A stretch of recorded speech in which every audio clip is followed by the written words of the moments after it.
नमस्कार साथियों, मैं मनीष विवाल आप सभी का आपके अपने चैनल लर्न एंड शेयर में तहे दिल से स्वागत और अभिनंदन करता हूं।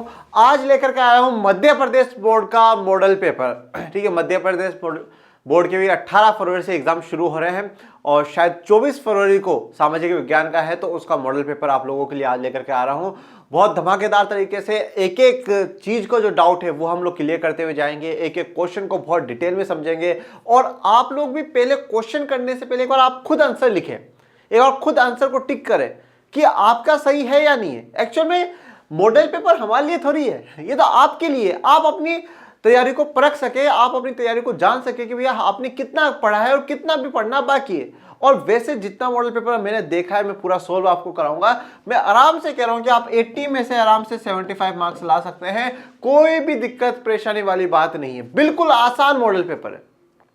अगर इसी प्रकार से इसी आधार पर मॉडल पेपर बनाया जाता है तो आप आराम से 75 मार्क्स लेकर के आ सकते हैं और एमपी बोर्ड के टॉपर में आप अपना नाम दर्ज करवा सकते हैं, आप इतिहास में अपना नाम दर्ज करवा सकते हैं। इसमें कोई दो राय वाली बात नहीं, बस जरूरत है तो वो थोड़ी सी मेहनत की है। घबराना बिल्कुल भी नहीं है कि पेपर जल्दी आओगे, पेपर आ गया, कोई बात नहीं, आप जल्दी फ्री भी तो होंगे, जल्दी फ्री भी होंगे, अगले जो अपने भविष्य के लिए जल्दी तैयारी करना शुरू करेंगे। और वो एक मानसिकता ही होती है, जिस बच्चे को पढ़ना होता है ना वो पहले भी पढ़ लेता है या बाद में हो तो बाद में पढ़ लेता है, ये हमारी मानसिकता है। और 2 दिन और पेपर आगे होते ना, बस बिल्कुल बस टॉपर में ही बन जाता है। तो भाई जितने दिन मिले उसमें क्या करा, जितने दिन मिले उसमें भी तो कुछ करना चाहिए था ना। और एमपी बोर्ड वालों को तो पेपर जरूर देखना है और बाकी तो सब देखिए, जानते हैं कि क्या है एमपी बोर्ड के। सबसे पहले गाइडलाइन, सामाजिक विज्ञान कक्षा 10 का ये मॉडल पेपर है। इस मॉडल पेपर में आपको जो समय दिया जाएगा 3 घंटे का समय दिया जाएगा, 80 मार्क्स का पेपर होगा। और अब कुछ जो निर्देश है, कुछ इंस्ट्रक्शंस है वो पढ़ लेते हैं। सभी प्रश्न अनिवार्य है, सभी प्रश्न अनिवार्य मतलब सभी आपको करने हैं, ठीक है, कोई छोड़ना नहीं है।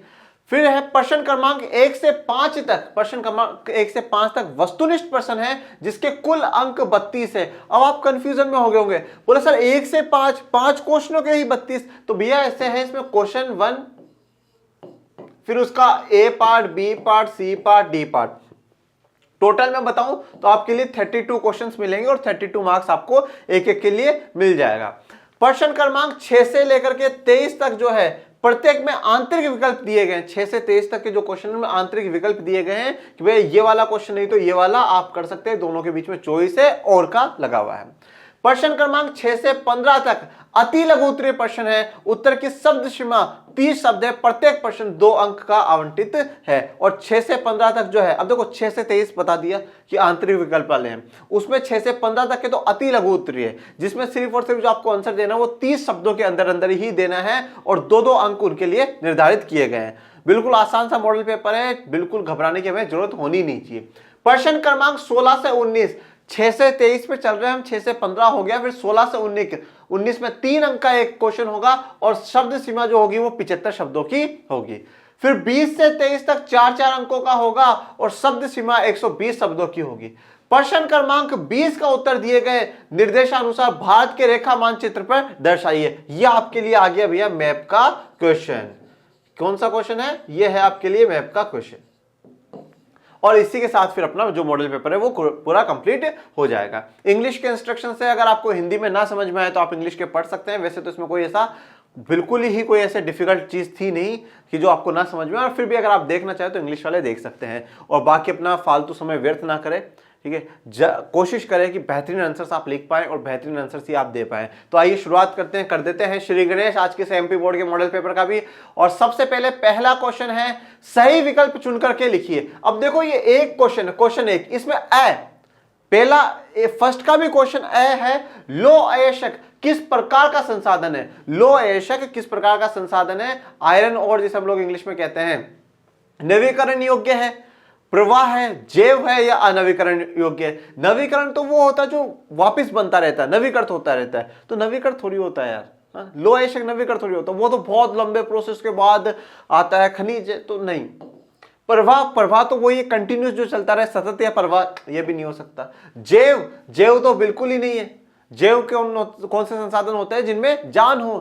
तो वो तो है नहीं, अजैव है ये तो। और फिर अनवीकरण योग्य, तो सही आंसर हमारा अनवीकरण योग्य ही होगा।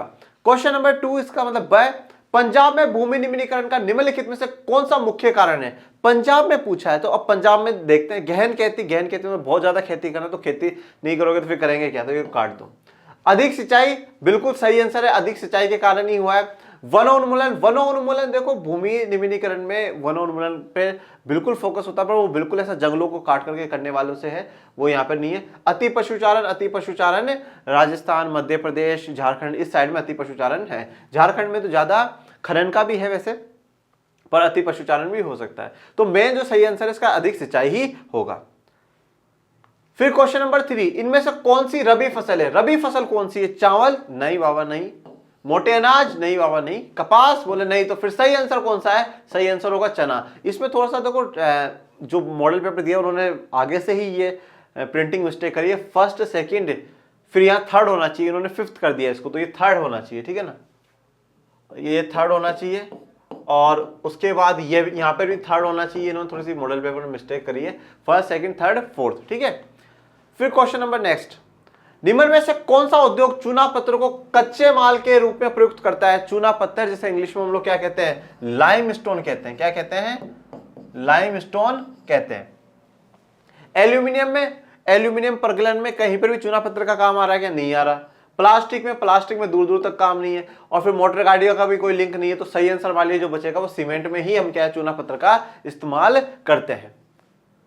फिर है नेक्स्ट क्वेश्चन, हमारे देश में निम्न में से कौन सा महत्वपूर्ण परिवहन का साधन है? अब देखो ये बहुत क्वेश्चन थोड़ा सा कंफ्यूजन वाला है कि सबसे इंपॉर्टेंट मोड ऑफ ट्रांसपोर्टेशन कौन सा है, सबसे ज्यादा इंपॉर्टेंट वाला परिवहन साधन कौन सा है? पाइपलाइन, तो देखो पाइपलाइन तो यहां पे नहीं मानेंगे, ये तो बिल्कुल क्लियर कट होना चाहिए। पाइपलाइन सभी के लिए नहीं होती। रेल परिवहन, सड़क परिवहन या वायु परिवहन? वायु परिवहन भी एक बार आप काट सकते हो, क्योंकि वायु परिवहन सबकी पहुंच के तक नहीं है। हर इंसान एरोप्लेन में, हेलीकॉप्टर में नहीं जा सकता, कुछ एक्सपेंसिव होता है, महंगा होता है, तो हम लोग इसको नहीं मानते। अब कंफ्यूजन जो है ना, वो इन दो में कंफ्यूजन रहता है कि सड़क परिवहन ज्यादा इंपॉर्टेंट है या रेल परिवहन ज्यादा इंपॉर्टेंट है। तो यह बात हमेशा ध्यान रखिएगा कि रेल परिवहन ज्यादा इंपॉर्टेंट है। रेल परिवहन ज्यादा इंपॉर्टेंट है, रेल ट्रांसपोर्टेशन ज्यादा इंपॉर्टेंट है, क्योंकि सामान को, गुड्स को ले जाने में, पैसेंजर्स को ले जाने में बहुत ज़्यादा इसमें क्षमता होती है, ज़्यादा पैसेंजर्स को भी ले जाती है, ज़्यादा सामान को भी ले जाती है, और इनकम भी कहीं ना कहीं रेलवे से अच्छी हो जाती है। लोह अयस्क का उत्पादन किस राज्य में सबसे अधिक होता है? उड़ीसा, कर्नाटक, छत्तीसगढ़ और झारखंड। इस वाले पे तो इन्होंने बहुत ही गलतियां कर रखी है। अब इसमें 8 लिख रखा है, तो 8 भी ऑप्शन मिलेंगे क्या? इसका तो सही आंसर उड़ीसा होगा। उड़ीसा में लोह अयस्क का उत्पादन सबसे ज्यादा होता है। अब इसके बाद आपके पास पूरे इंग्लिश के क्वेश्चन है, ठीक है ना। तो जिसको हिंदी में ना समझ में आ रहे हो, जिन्होंने बहुत ही इंग्लिश पढ़ी है, तो वो इंग्लिश में कर सकते हैं, कोई दिक्कत वाली बात नहीं है। ओके, अब हम आ जाते हैं फिर हमारे इस पे, रिक्त स्थानों की पूर्ति करिए, ठीक है। अब पहले क्वेश्चन में हमने 6 अवसर कर दिए, अब दूसरे क्वेश्चन में हम रिक्त स्थानों की पूर्ति करेंगे। तो आइए जानते हैं। सबसे पहला है, भारत में सिंहों का प्राकृतिक आवास स्थल गुजरात का है, डैश डैश डैश। अब रोक लो वीडियो को और खुद भी करो, बेशर्मो ऐसे देखते ही मत जाओ कि मनीष सर लगाते जा रहे हैं, हम करते जा रहे हैं, मनीष सर लगाते जा रहे हैं, हम लोग करते जा रहे हैं। नहीं, तुम्हारी अग्नि परीक्षा है, मनीष सर की नहीं है, ठीक है। मनीष सर ने तो दे दिए 10th के बोर्ड। भारत में सिंहों का, सिंहों मतलब जो शेर है, उनका स्थल गुजरात में कहां है? कहां पर माना जाएगा? गिर राष्ट्रीय उद्यान, गिर राष्ट्रीय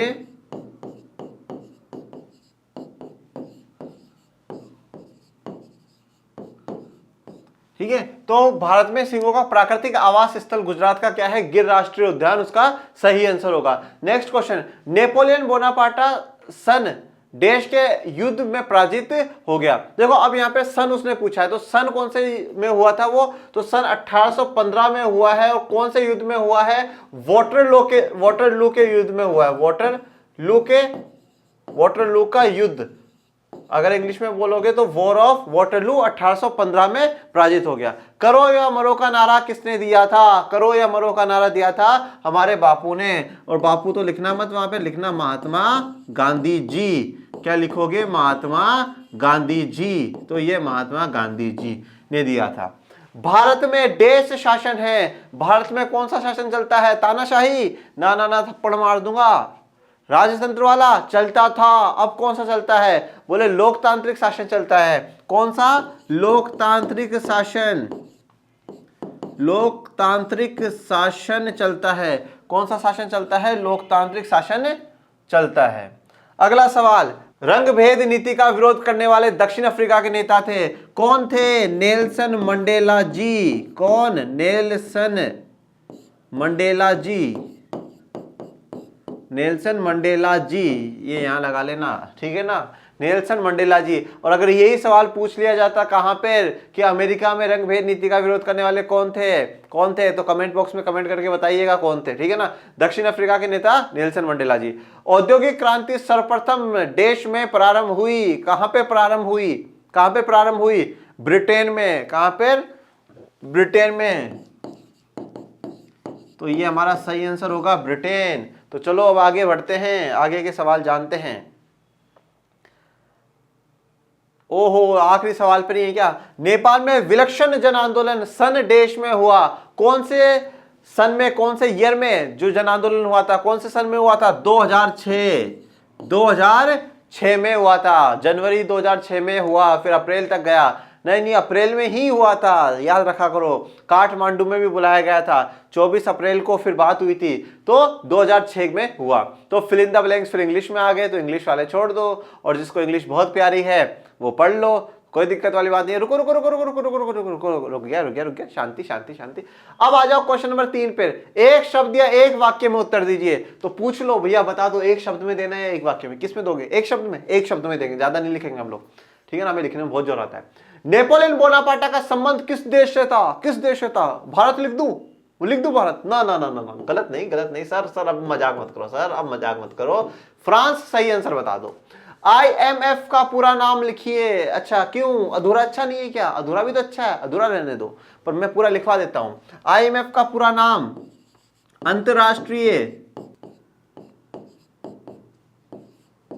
अंतरराष्ट्रीय मुद्रा कोष। अंतरराष्ट्रीय मुद्रा कोष, इंग्लिश में बोलोगे तो international monetary fund. Question number 3, Martin Luther कौन था? तो मार्टिन लूथर कौन था? एक धार्मिक सुधारक था, ईसाई धर्म में सुधारक था। प्रोटेस्टेंटवाद जो धार्मिक सुधार है उसमें लाने के लिए उन्होंने संघर्ष करा था, और वही मार्टिन लूथर है। तो आप इसमें इतना सा लिख दीजिएगा कि ईसाई धर्म के प्रोटेस्टेंट में सुधार लाने के लिए और ईसाई धर्म में कुछ सुधार लाने के लिए मार्टिन लूथर को जाना जाता है। प्रिंटिंग प्रेस सर्वप्रथम किस सदी में भारत आया? देखो सदी पूछा है, सदी मतलब शताब्दी, तो कौन सी शताब्दी में आया है प्रिंटिंग प्रेस भारत? तो भारत आया है 16वीं शताब्दी के मध्य। कब आया है? 16वीं शताब्दी के मध्य। पूरा लिख देना, ठीक है ना, ज्यादा भी कंजूसी मत करना, नहीं फिर पता चला नंबरों में कंजूसी होगी, ठीक है। 16वीं शताब्दी के मध्य। गुजरात, अच्छा एक छूट गया क्या? हीराकुंड बांध किस नदी पर बनाया गया? नदी पर पूछा है, तो नदी कौन होती है? माता। और माता कौन है? हमारी महान है हमारी माता। हमारी माता कौन है? महान है। तो कौन क्या है? और माता कौन है? नदी। माता कौन है? हमारी नदी। और माता क्या है? महान है। तो कौन सी नदी पर है? महानदी पर है, यहां से याद रखना, ठीक है। हीराकुंड बांध किस पर है? महानदी पे। गुजरात तट पर कौन सा बंदरगाह स्थित है? वैसे तो बहुत बंदरगाह है, पर ये जो बात कर रहा है मैं समझ जाता हूं। कंडला बंदरगाह, कंडला या कांडला भी बोलते हैं बहुत से लोग, ठीक है। और पर इसका सही नाम जो अब है वो है दीनदयाल बंदरगाह। दीनदयाल बंदरगाह, पंडित दीनदयाल उपाध्याय जी के नाम पर से रखा गया है। उपभोक्ता संरक्षण अधिनियम कब लागू हुआ? कोपरा के बारे में पूछ रहा है, कोपरा के बारे में पूछ रहा है बच्चों, कोबरा नहीं, कोपरा के बारे में। कब हुआ था? कब हुआ बता दो तुम लोग। 1986। कब? 24 दिसंबर 1986 को हुआ था। और इसी दिन क्या बनाते हैं? राष्ट्रीय उपभोक्ता दिवस हम लोग मनाते हैं। बताओ, इतने आसान से, शर्म आनी चाहिए तुम लोगों को। मेरे बच्चों से ऐसे क्वेश्चन पूछे, बताओ, शर्म आनी चाहिए ना। सत्य या असत्य लिखे, ठीक है ना। तो सत्य या असत्य लिखे, तो सत्य या असत्य में देखते हैं। जो वनस्पति मूल रूप से भारतीय नहीं है उसे देशज वनस्पति कहते हैं। वाह वाह वाह वाह, बेवकूफ बना रहा है मैं। वो कह रहा है कि जो भारत की नहीं है उसे देशज कहेंगे। नहीं, जो भारत की होगी उसे देशज वनस्पति कहेंगे। तो ये पहला क्या है? गलत है। इसको मैं क्या लिख दूं? फॉल्स लिख दूं या अ लिख देता हूं? असत्य समझना है, और जो सत्य होगा उसे स लिख देंगे। श्रीलंका में सिनिली भाषा को राजभाषा घोषित किया गया। श्रीलंका में सिनिली भाषा को करा गया था या तमिल को करा गया था? किसको करा गया था बच्चों? किसको? सिनिली को करा गया था। सत्य है, तो ये लो सत्य वचन। भारत में एक दलीय प्रणाली प्रचलित है। कैसी बात कर रहे हो, अभी तो चुनाव भी चल रहे हैं, अभी तो कोई बच्चा बता देगा एक दल ही है क्या, नहीं, बोले सर असत्य है, असत्य है। 1990 में भारत में गठबंधन सरकारों की शुरुआत हुई, बिल्कुल सही बात है। 1990 के बाद बहुत से बदलाव देखने को मिले, उसमें से गठबंधन सरकार का भी था, सही बात है, सत्य ही सत्य है। ईसाई धर्म की शाखाएं कैथोलिक और प्रोटेस्टेंट दो भागों में बटी है, बिल्कुल सत्य बात है, दो भागों में बटी हुई है, तो सत्य है। जहां लिखा है असत्य है और जहां ऐसा लिखा है वो सत्य है, सत्य है। उसके बाद आते हैं आखिरी क्वेश्चन पे, शहर से ग्राम की ओर पलायन करना शहरीकरण कहलाता है। शहर से ग्राम की ओर, ग्राम मतलब गांव की ओर जाना, पलायन करना शहरीकरण कहलाता है, बिल्कुल असत्य है। ये तो बल्कि क्या हो जाएगा, ग्रामीकरण हो जाएगा, गांव में जा रहे हो। और शहरीकरण का मतलब सिर्फ इतना सा नहीं कि लोग शहरों में आ जाए, बहुत विकसित होना चाहिए, अच्छी सुविधाएं होनी चाहिए, तो ये तो बिल्कुल असत्य है। मतलब मुझे ना इनमें से ऐसा कोई सा भी ऐसा नहीं लगा जो आप लोगों को प्रॉब्लम आनी चाहिए। अभी तक के क्वेश्चंस में से चाहे वो असत्य सत्य वाले हो, कोई सा भी ऐसा क्वेश्चन नहीं है कि जिसमें आपको डिफिकल्टी है। बहुत बहुत बहुत आसान मॉडल पेपर है मध्य प्रदेश का, सच में ही बहुत आसान मॉडल पेपर उन्होंने दिया है। चलो अब है सही जोड़ी बनाई है, तो जोड़ी तो रब बनाता है, भगवान बनाता है, हम कौन होते बनाने वाले, ठीक है ना। पर ज्यादा सीरियस नहीं है, ऐसा लिख करके छोड़ करके बता जाना जोड़ी तो रब बनाता है, हम थोड़ी होंगे बनाने वाले, और छोड़ करके आ जाओ फिर पता चला 6 मार्क्स कट गए, ठीक है ना। और फिर मम्मी पापा पूछे बेटा नंबर कैसे कटे, बोले पापा मैं ये लिख करके आया था, और फिर पता चले पापा एक तो इस गुस्से में मारेंगे कि नंबर कम आए, और एक इस गुस्से में और मारेंगे कि मेरा बेटा क्या लिख करके आया है। तो बिल्कुल भी ऐसी हरकत मत कर दीजिएगा। चलो आज जोड़ी हम बनाते हैं, ठीक है। वैसे भी कहते हैं ना बच्चों में भगवान होता है, तो आप बच्चे ही हो। लोकतंत्र, लोकतंत्र में क्या होगा, लोकतंत्र में बहुतों का शासन, बहुतों का शासन क्या है, लोकतंत्र है, ठीक है ना। फिर उसके बाद बात करते हैं दक्षिण अफ्रीका, केरल का कोई संबंध नहीं है, 3 का भी संबंध नहीं है। नेल्सन मंडेला साहब का किससे है, दक्षिण अफ्रीका से संबंध है, रंग भेद की नीति का विरोध करा उन्होंने। पूर्ण साक्षर राज्य, पूर्ण साक्षर राज्य कौन सा है, केरल है, जिसमें पूर्ण शिक्षा है, सभी लोग पढ़े लिखे हैं। फिर है अर्थव्यवस्था के क्षेत्र कितने होते हैं, कितने क्षेत्र होते हैं, 3 होते हैं, और कौन कौन से होते हैं, प्राथमिक क्षेत्र, द्वितीय क्षेत्र और तृतीय क्षेत्र। मुद्रा का आधुनिक रूप, मुद्रा का आधुनिक रूप क्या कहलाएगा, करेंसी कहलाएगा, क्या कहलाएगा, करेंसी कहलाएगा। फिर एक बचा है सूचना एवं संचार प्रौद्योगिकी, कंप्यूटर कहलाएगा, ठीक है भैया। तो तो इसी के साथ हमारा क्या होता है, जो वस्तुनिष्ठ वाले थे वो सारे के सारे हमारे कंप्लीट हो जाते हैं। और अगर आपको इंग्लिश में पढ़ने का शौक हो तो आप इंग्लिश में कर लीजिए। तो अब बढ़ते हैं आगे बड़े क्वेश्चंस की तरफ। जो वस्तुनिष्ठ वाले थे, जो 1-1 मार्क्स वाले थे, यहां तक हमने 32 मार्क्स तक का जो पेपर है वो सॉल्व कर लिया है। अब जो है सब्जेक्टिव है, जहां पर आपको क्या है आंसर्स लिखने होंगे।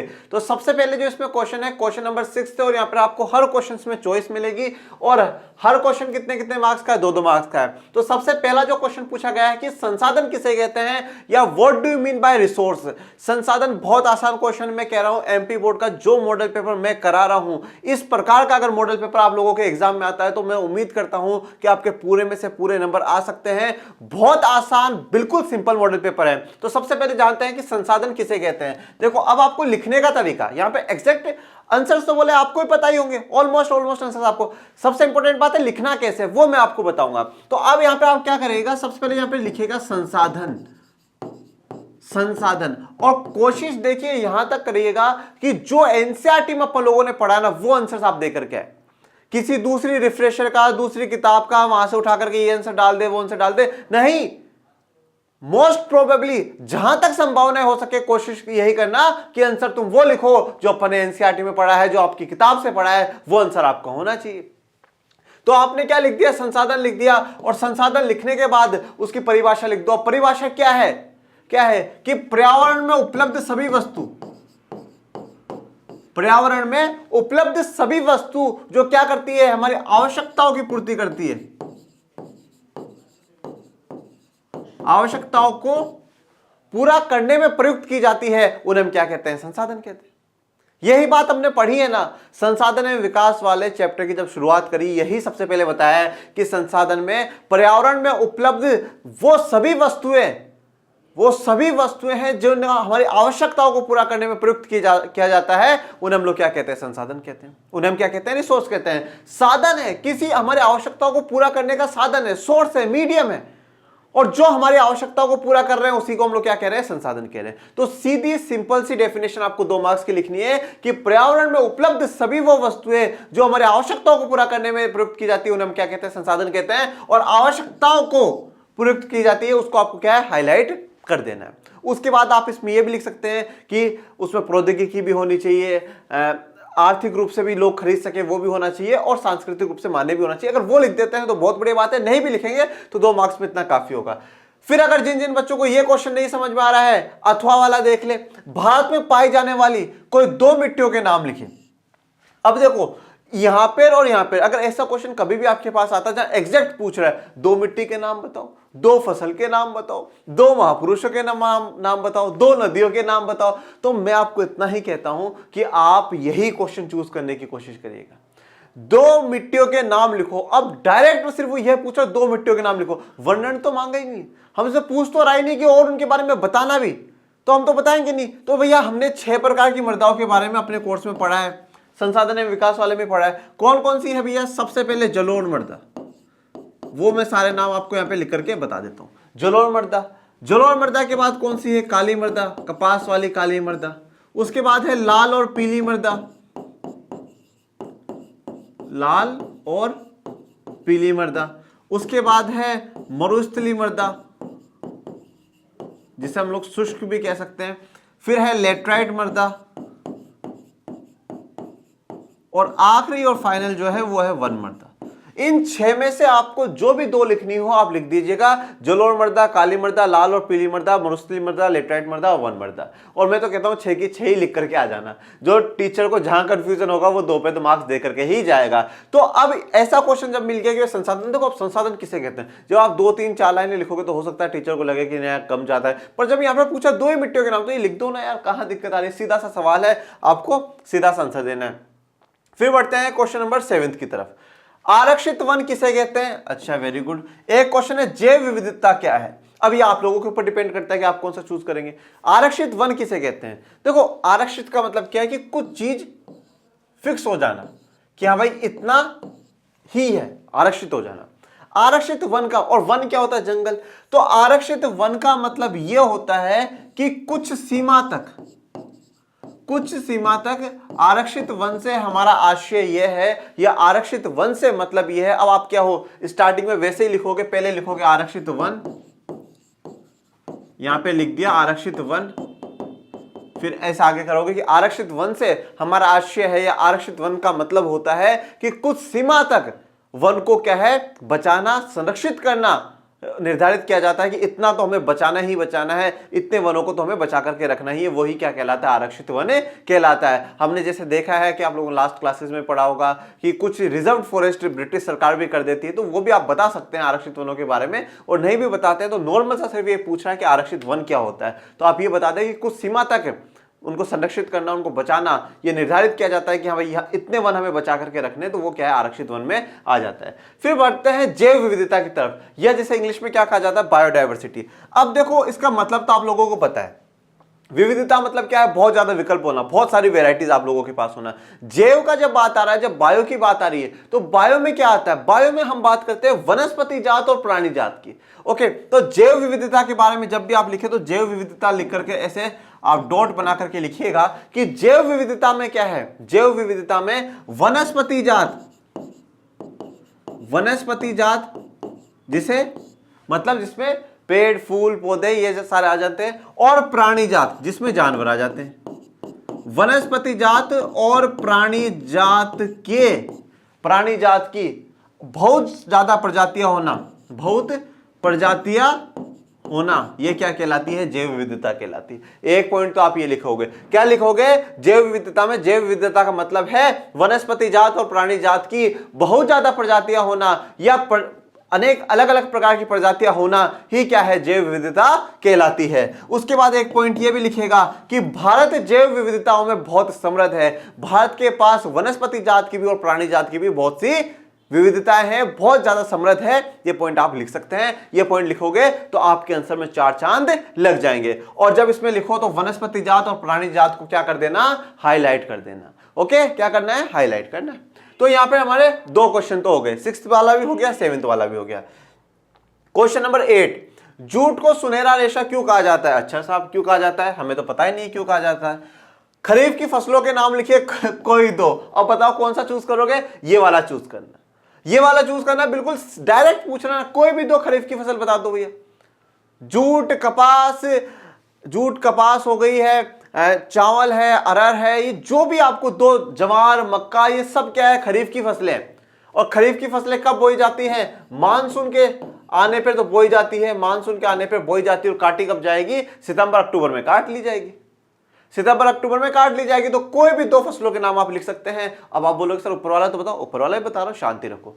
जूट को सुनहरा रेशा क्यों कहा जाता है? तो अब देखिए, आप इसमें ये लिखिएगा कि जूट को सुनहरा रेशा इसलिए कहा जाता है क्योंकि उसका रंग कैसा होता है? भूरा होता है। उसका रंग कैसा होता है? भूरा होता है। भूरे रंग के कारण, अपने भूरे रंग के कारण उसे क्या है? गोल्डन फाइबर या सुनहरा रेशा कहा जाता है। जैसे कि आपने बोरिया तो देखी होगी, ओके, बोरिया आती है जिसमें गेहूं आता है, वो बोरियों का वो जो बनती है वो जूट से ही बनती है।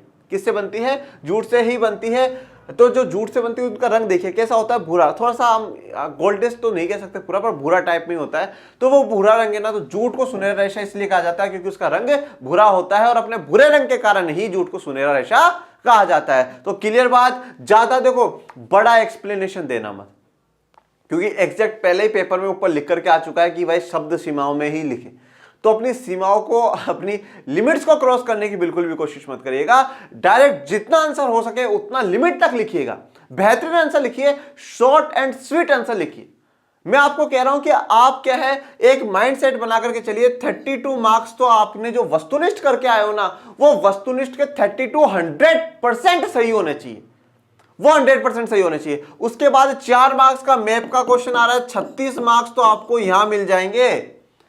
और फिर इतना जब ये छोटे छोटे बताओ, अब दो कोई खरीफ फसलों के नाम पूछ रहे हैं, चाहे दो मिट्टी के नाम पूछ रहे हैं, ये तो मतलब जिसने पूरे साल किताब नहीं उठाई और अगर आखिरी के कुछ दिनों में भी किताब उठाई होगी ना, वो भी कर लेगा, वो भी कर लेगा। पर आप लोग तो पूरे साल से पढ़ रहे हो, तो आपके तो आराम से 75 अब हो तो किसी भी हाल में मार्क्स आने चाहिए। 80 में से 75 से ऊपर नंबर आने ही आने चाहिए। और कैसे आएंगे वो मैं आपको बता रहा हूं, किस प्रकार से लिखना है, किस प्रकार से प्रदर्शित करना है कॉपी में, वो मैं आपको बता रहा हूं। और एंडिंग में बिल्कुल और भी बता दूंगा आपको। चलो नेक्स्ट क्वेश्चन की तरफ बढ़ते हैं। जॉबर कौन थे? Who were jobbers? जॉबर कौन है? नेक्स्ट क्वेश्चन भी देख लेते हैं। औद्योगिक क्रांति से क्या आशय? अच्छा, इंडस्ट्रियल रिवॉल्यूशन के बारे में पूछ रहा है। चलो पहले जानते हैं जॉबर कौन है। और एक चीज आप इंटरेस्टिंग बात आपको और बताऊं, जैसे देखो मैं आपको, शायद आपने नोटिस कर पा रहे हैं या नहीं कर पा रहे, वो मुझे नहीं पता, मैं आपको बता देता हूं वो इंटरेस्टिंग बात क्या है। 6th क्वेश्चन से एक बार आ जाते हैं वापस। ये देखो, अब यहां पे पूछा संसाधन किसे कहते हैं? कौन से चैप्टर का है? चैप्टर 1 संसाधन एवं विकास। जो चॉइस दिए ना वो भी संसाधन एवं विकास में से दिए। ये 6 की 6 मर्दा कहां पढ़ी है? संसाधन एवं विकास वाले में पढ़ी। आरक्षित वन किसे कहते हैं? और जैव विविधता क्या होती है? कहां पढ़ा आपने? कहां पढ़ा है? जल्दी बताओ। चैप्टर नंबर 2 किसका? भूगोल का। चैप्टर नंबर 2 और ये भी चैप्टर नंबर 2 भूगोल का। मतलब आप जो पढ़कर के, मैं सिर्फ आपको इतना ही कहता हूं कि आप एक चैप्टर भी पढ़ रहे हो ना, वो पूरा अच्छे से कर लो। उसमें से अगर कोई क्वेश्चन आए ना, वो नहीं छूटना चाहिए। ऐसा नहीं थोड़ा सा चैप्टर का पढ़ जाऊं, थोड़ा सा चैप्टर का पढ़ जाऊं, फिर पता चला जो छूटा हुआ वही आ गया। ऐसा नहीं, जो पढ़ रहे हो ना बेहतरीन तरीके से पढ़ो, बहुत अच्छी तरीके से उसको पढ़ो, ठीक है। फिर ये आ जाओ, जूट का सुनहरा रेशा क्यों कहा जाता है? ये भूगोल में था चैप्टर नंबर 4, और ये भी खरीफ की फसलों का चैप्टर नंबर 4 कृषि वाला। अभी तक जो 6, 7, 8 जो ये तीनों क्वेश्चन करे भूगोल के करे अपन ने, और सारों में जिस चैप्टर से आया उसकी अपन को चॉइस दी है। अब आ जाते हैं जॉबर कौन थे और औद्योगिक क्रांति से क्या आशय? ये किसका है? औद्योगिकरण युग, हिस्ट्री चैप्टर 4। मैंने यहाँ पे लिख दिया हिस्ट्री, H मतलब हिस्ट्री। दोनों आपको, जिसने भी चैप्टर 4 अच्छे से पढ़ा है औद्योगिकरण का युग, उसको दोनों ही आते होंगे, और एक तो आ जाए तो बहुत ही बढ़िया बात है। जॉबर कौन थे? देखो जॉबर के लिए आप क्या लिखोगे? सबसे पहले तो वही काम करना है हमें, जॉबर ऐसे लिख दो। जॉबर लिख दिया सर हमने। जॉबर लिखने के बाद आपको क्या करना है? इसमें आप ये लिखोगे, उद्योगपति द्वारा नियुक्त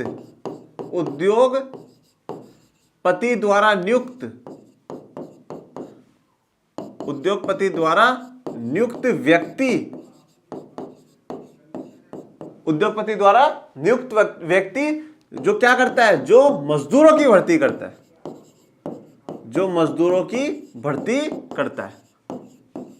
या मजदूरों की भर्ती करता है या मजदूरों की भर्ती करने के लिए, मजदूरों की भर्ती करने के लिए। अब आप बोलोगे सर इसमें क्या हाईलाइट करना है, मजदूरों की भर्ती, मजदूरों की भर्ती करने वाला। तो अब जॉबर क्या है कि भाई उद्योगपति किसको रख देता है कि बहुत जो अपना पुराना आदमी होता है, बहुत उसका खास होता है, काफी लंबे समय से काम कर रहा है, बहुत विश्वास है उस पर, उसको जॉबर बना देता है। तो आप सेकंड पॉइंट में ये भी लिख सकते हैं कि जो भी उद्योगपति का सबसे खास आदमी होता है, काफी लंबे समय से उसके पास काम कर रहा होता है, विश्वासमंद व्यक्ति होता है, उसको जॉबर के पद पर नियुक्त कर देता है। और जॉबर क्या करता है, जो बाकी अन्य मजदूरों की है ना भर्ती वो करता है। बाकी तो बहुत कुछ है इसमें लिखने को कि भैया जो जॉबर है लोगों को लाता था, उनकी मदद करता था, उनको काम लगाने में, काम सिखाने में बहुत मदद करता था, पर धीरे धीरे समय समय के साथ क्या हुआ, भ्रष्ट होता गया वो, फिर लोगों से पैसे लूटता था, मुझे पैसा दो, मुझे पैसा दो, मुझे पैसा दो, और पैसा लूटने लग गया।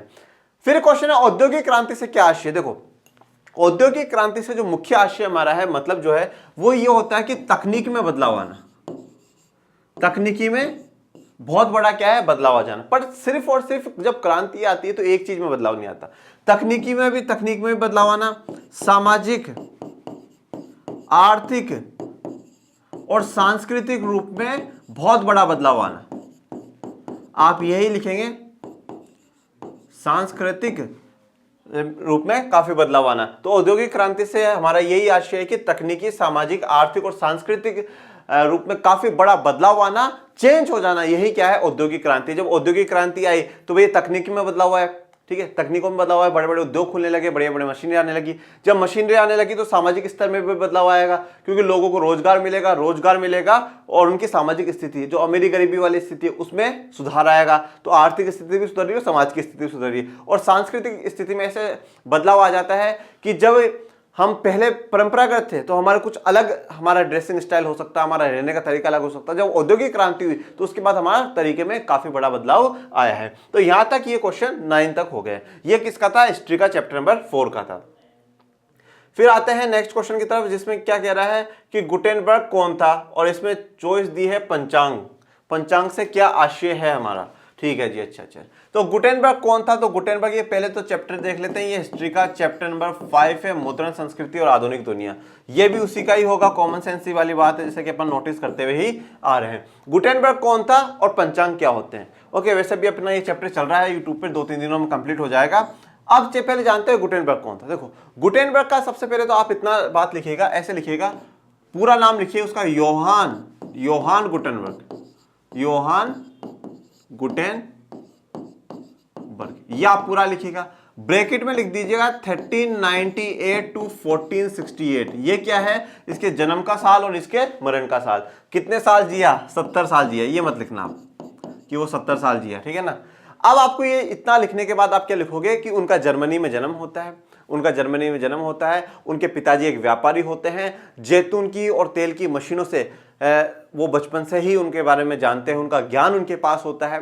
वो सुनार का काम भी जानते हैं, वो शीशे पर एक आकृति बनाना भी जानते हैं, वो और भी अन्य कामों में काफी अच्छा उनका एक्सपीरियंस, अनुभव होता है। इन सभी अनुभवों का इस्तेमाल वो अपने नए आविष्कार में करते हैं, और वो जो उन्होंने नया आविष्कार करा है वो एक मुद्रण, एक प्रिंटिंग मशीन का करा है, एक मुद्रण मशीन का करा है। और वो मुद्रण मशीन क्या है, बहुत जल्दी ही मुद्रण करती है, बहुत जल्दी। और उन्होंने जो सबसे पहली किताब छापी वो कौन सी छापी थी, वो बाइबल छापी थी, वो बाइबल छापी थी। और बाइबल कितनी, 180 कॉपी कितने दिनों में छाप दी, 3 साल में छाप दी। उस समय में ये काफी ज्यादा, बहुत जल्दी काम होने वाला था। तो गुटेनबर्ग के बारे में आपको ये लिखना है, ये समय, उनका जन्म जर्मनी में हुआ, उनके पिता व्यापारी थे, और फिर उनके कुछ जो गुण हैं कि भैया वो बचपन से उन मशीनों के साथ जान पहचान हो रखी है उनकी, ठीक है। वो सुनार थे, वो कांच पे, शीशे पे एक मन हिसाब से अपनी आकृति बना देते थे, मतलब जो भी वो बनाना चाहते थे वो बना देते थे। इन सभी अनुभवों से उन्होंने अपना नया आविष्कार करा, और नया आविष्कार किस चीज का करा,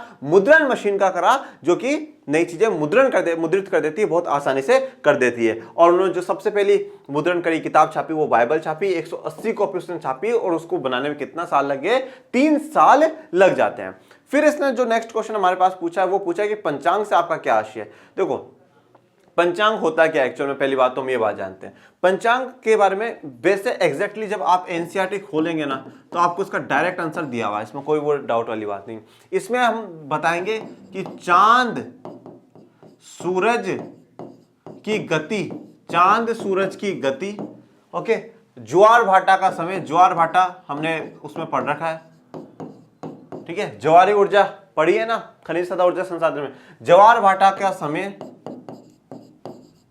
और अन्य बड़ी महत्वपूर्ण जानकारियां के लिए क्या है, ये दैनिक प्रकाशन है, ठीक है, एक प्रकाशन होता है। तो इसमें और पंचांग हम लोग तो इंडियंस तो वैसे भी नॉर्मली जानते हैं, पंचांग से हम लोग ये पता लगा लेते हैं कि भाई कब चंद्र ग्रहण होगा, कब सूर्य ग्रहण होता है, कब ज्वार भाटा, कब टाइड्स आती है, ये सारी बातें। तो चांद सूरज की गति, ज्वार भाटा का समय और बड़ी महत्वपूर्ण जो होती है, महत्वपूर्ण जो समय होता है उसके बारे में पूरी जानकारी पंचांग देता है। ओके, ये बात आप उसमें लिख दीजिएगा। और एक पॉइंट आप इसमें ये भी जानते हैं कि भारतीय तो पंचांग का काफी समय पहले से, बहुत समय से ही इसका इस्तेमाल करते हुए आ रहे हैं, ठीक है। तो पंचांग क्या होता है, विशेष करके चांद सूरज की गति और ज्वार भाटा के समय जो है उसके लिए एक प्रकाशन होता है, वो है। इसमें मुख्यतः आप जैसे कैलेंडर भी देख लिया, और कैलेंडर भी क्या है, कैलेंडर में भी हमारे पास पूरी डिटेल आती है कि इस दिन क्या होगा, चंद्र ग्रहण होगा, इस दिन क्या होगा, सूर्य ग्रहण होगा, इस दिन ये समय होता है, इस दिन ये तिथि है, सब कुछ जो होता है हमारे कैलेंडर के रूप में भी वो काम करता है। तो ये दोनों जो है चैप्टर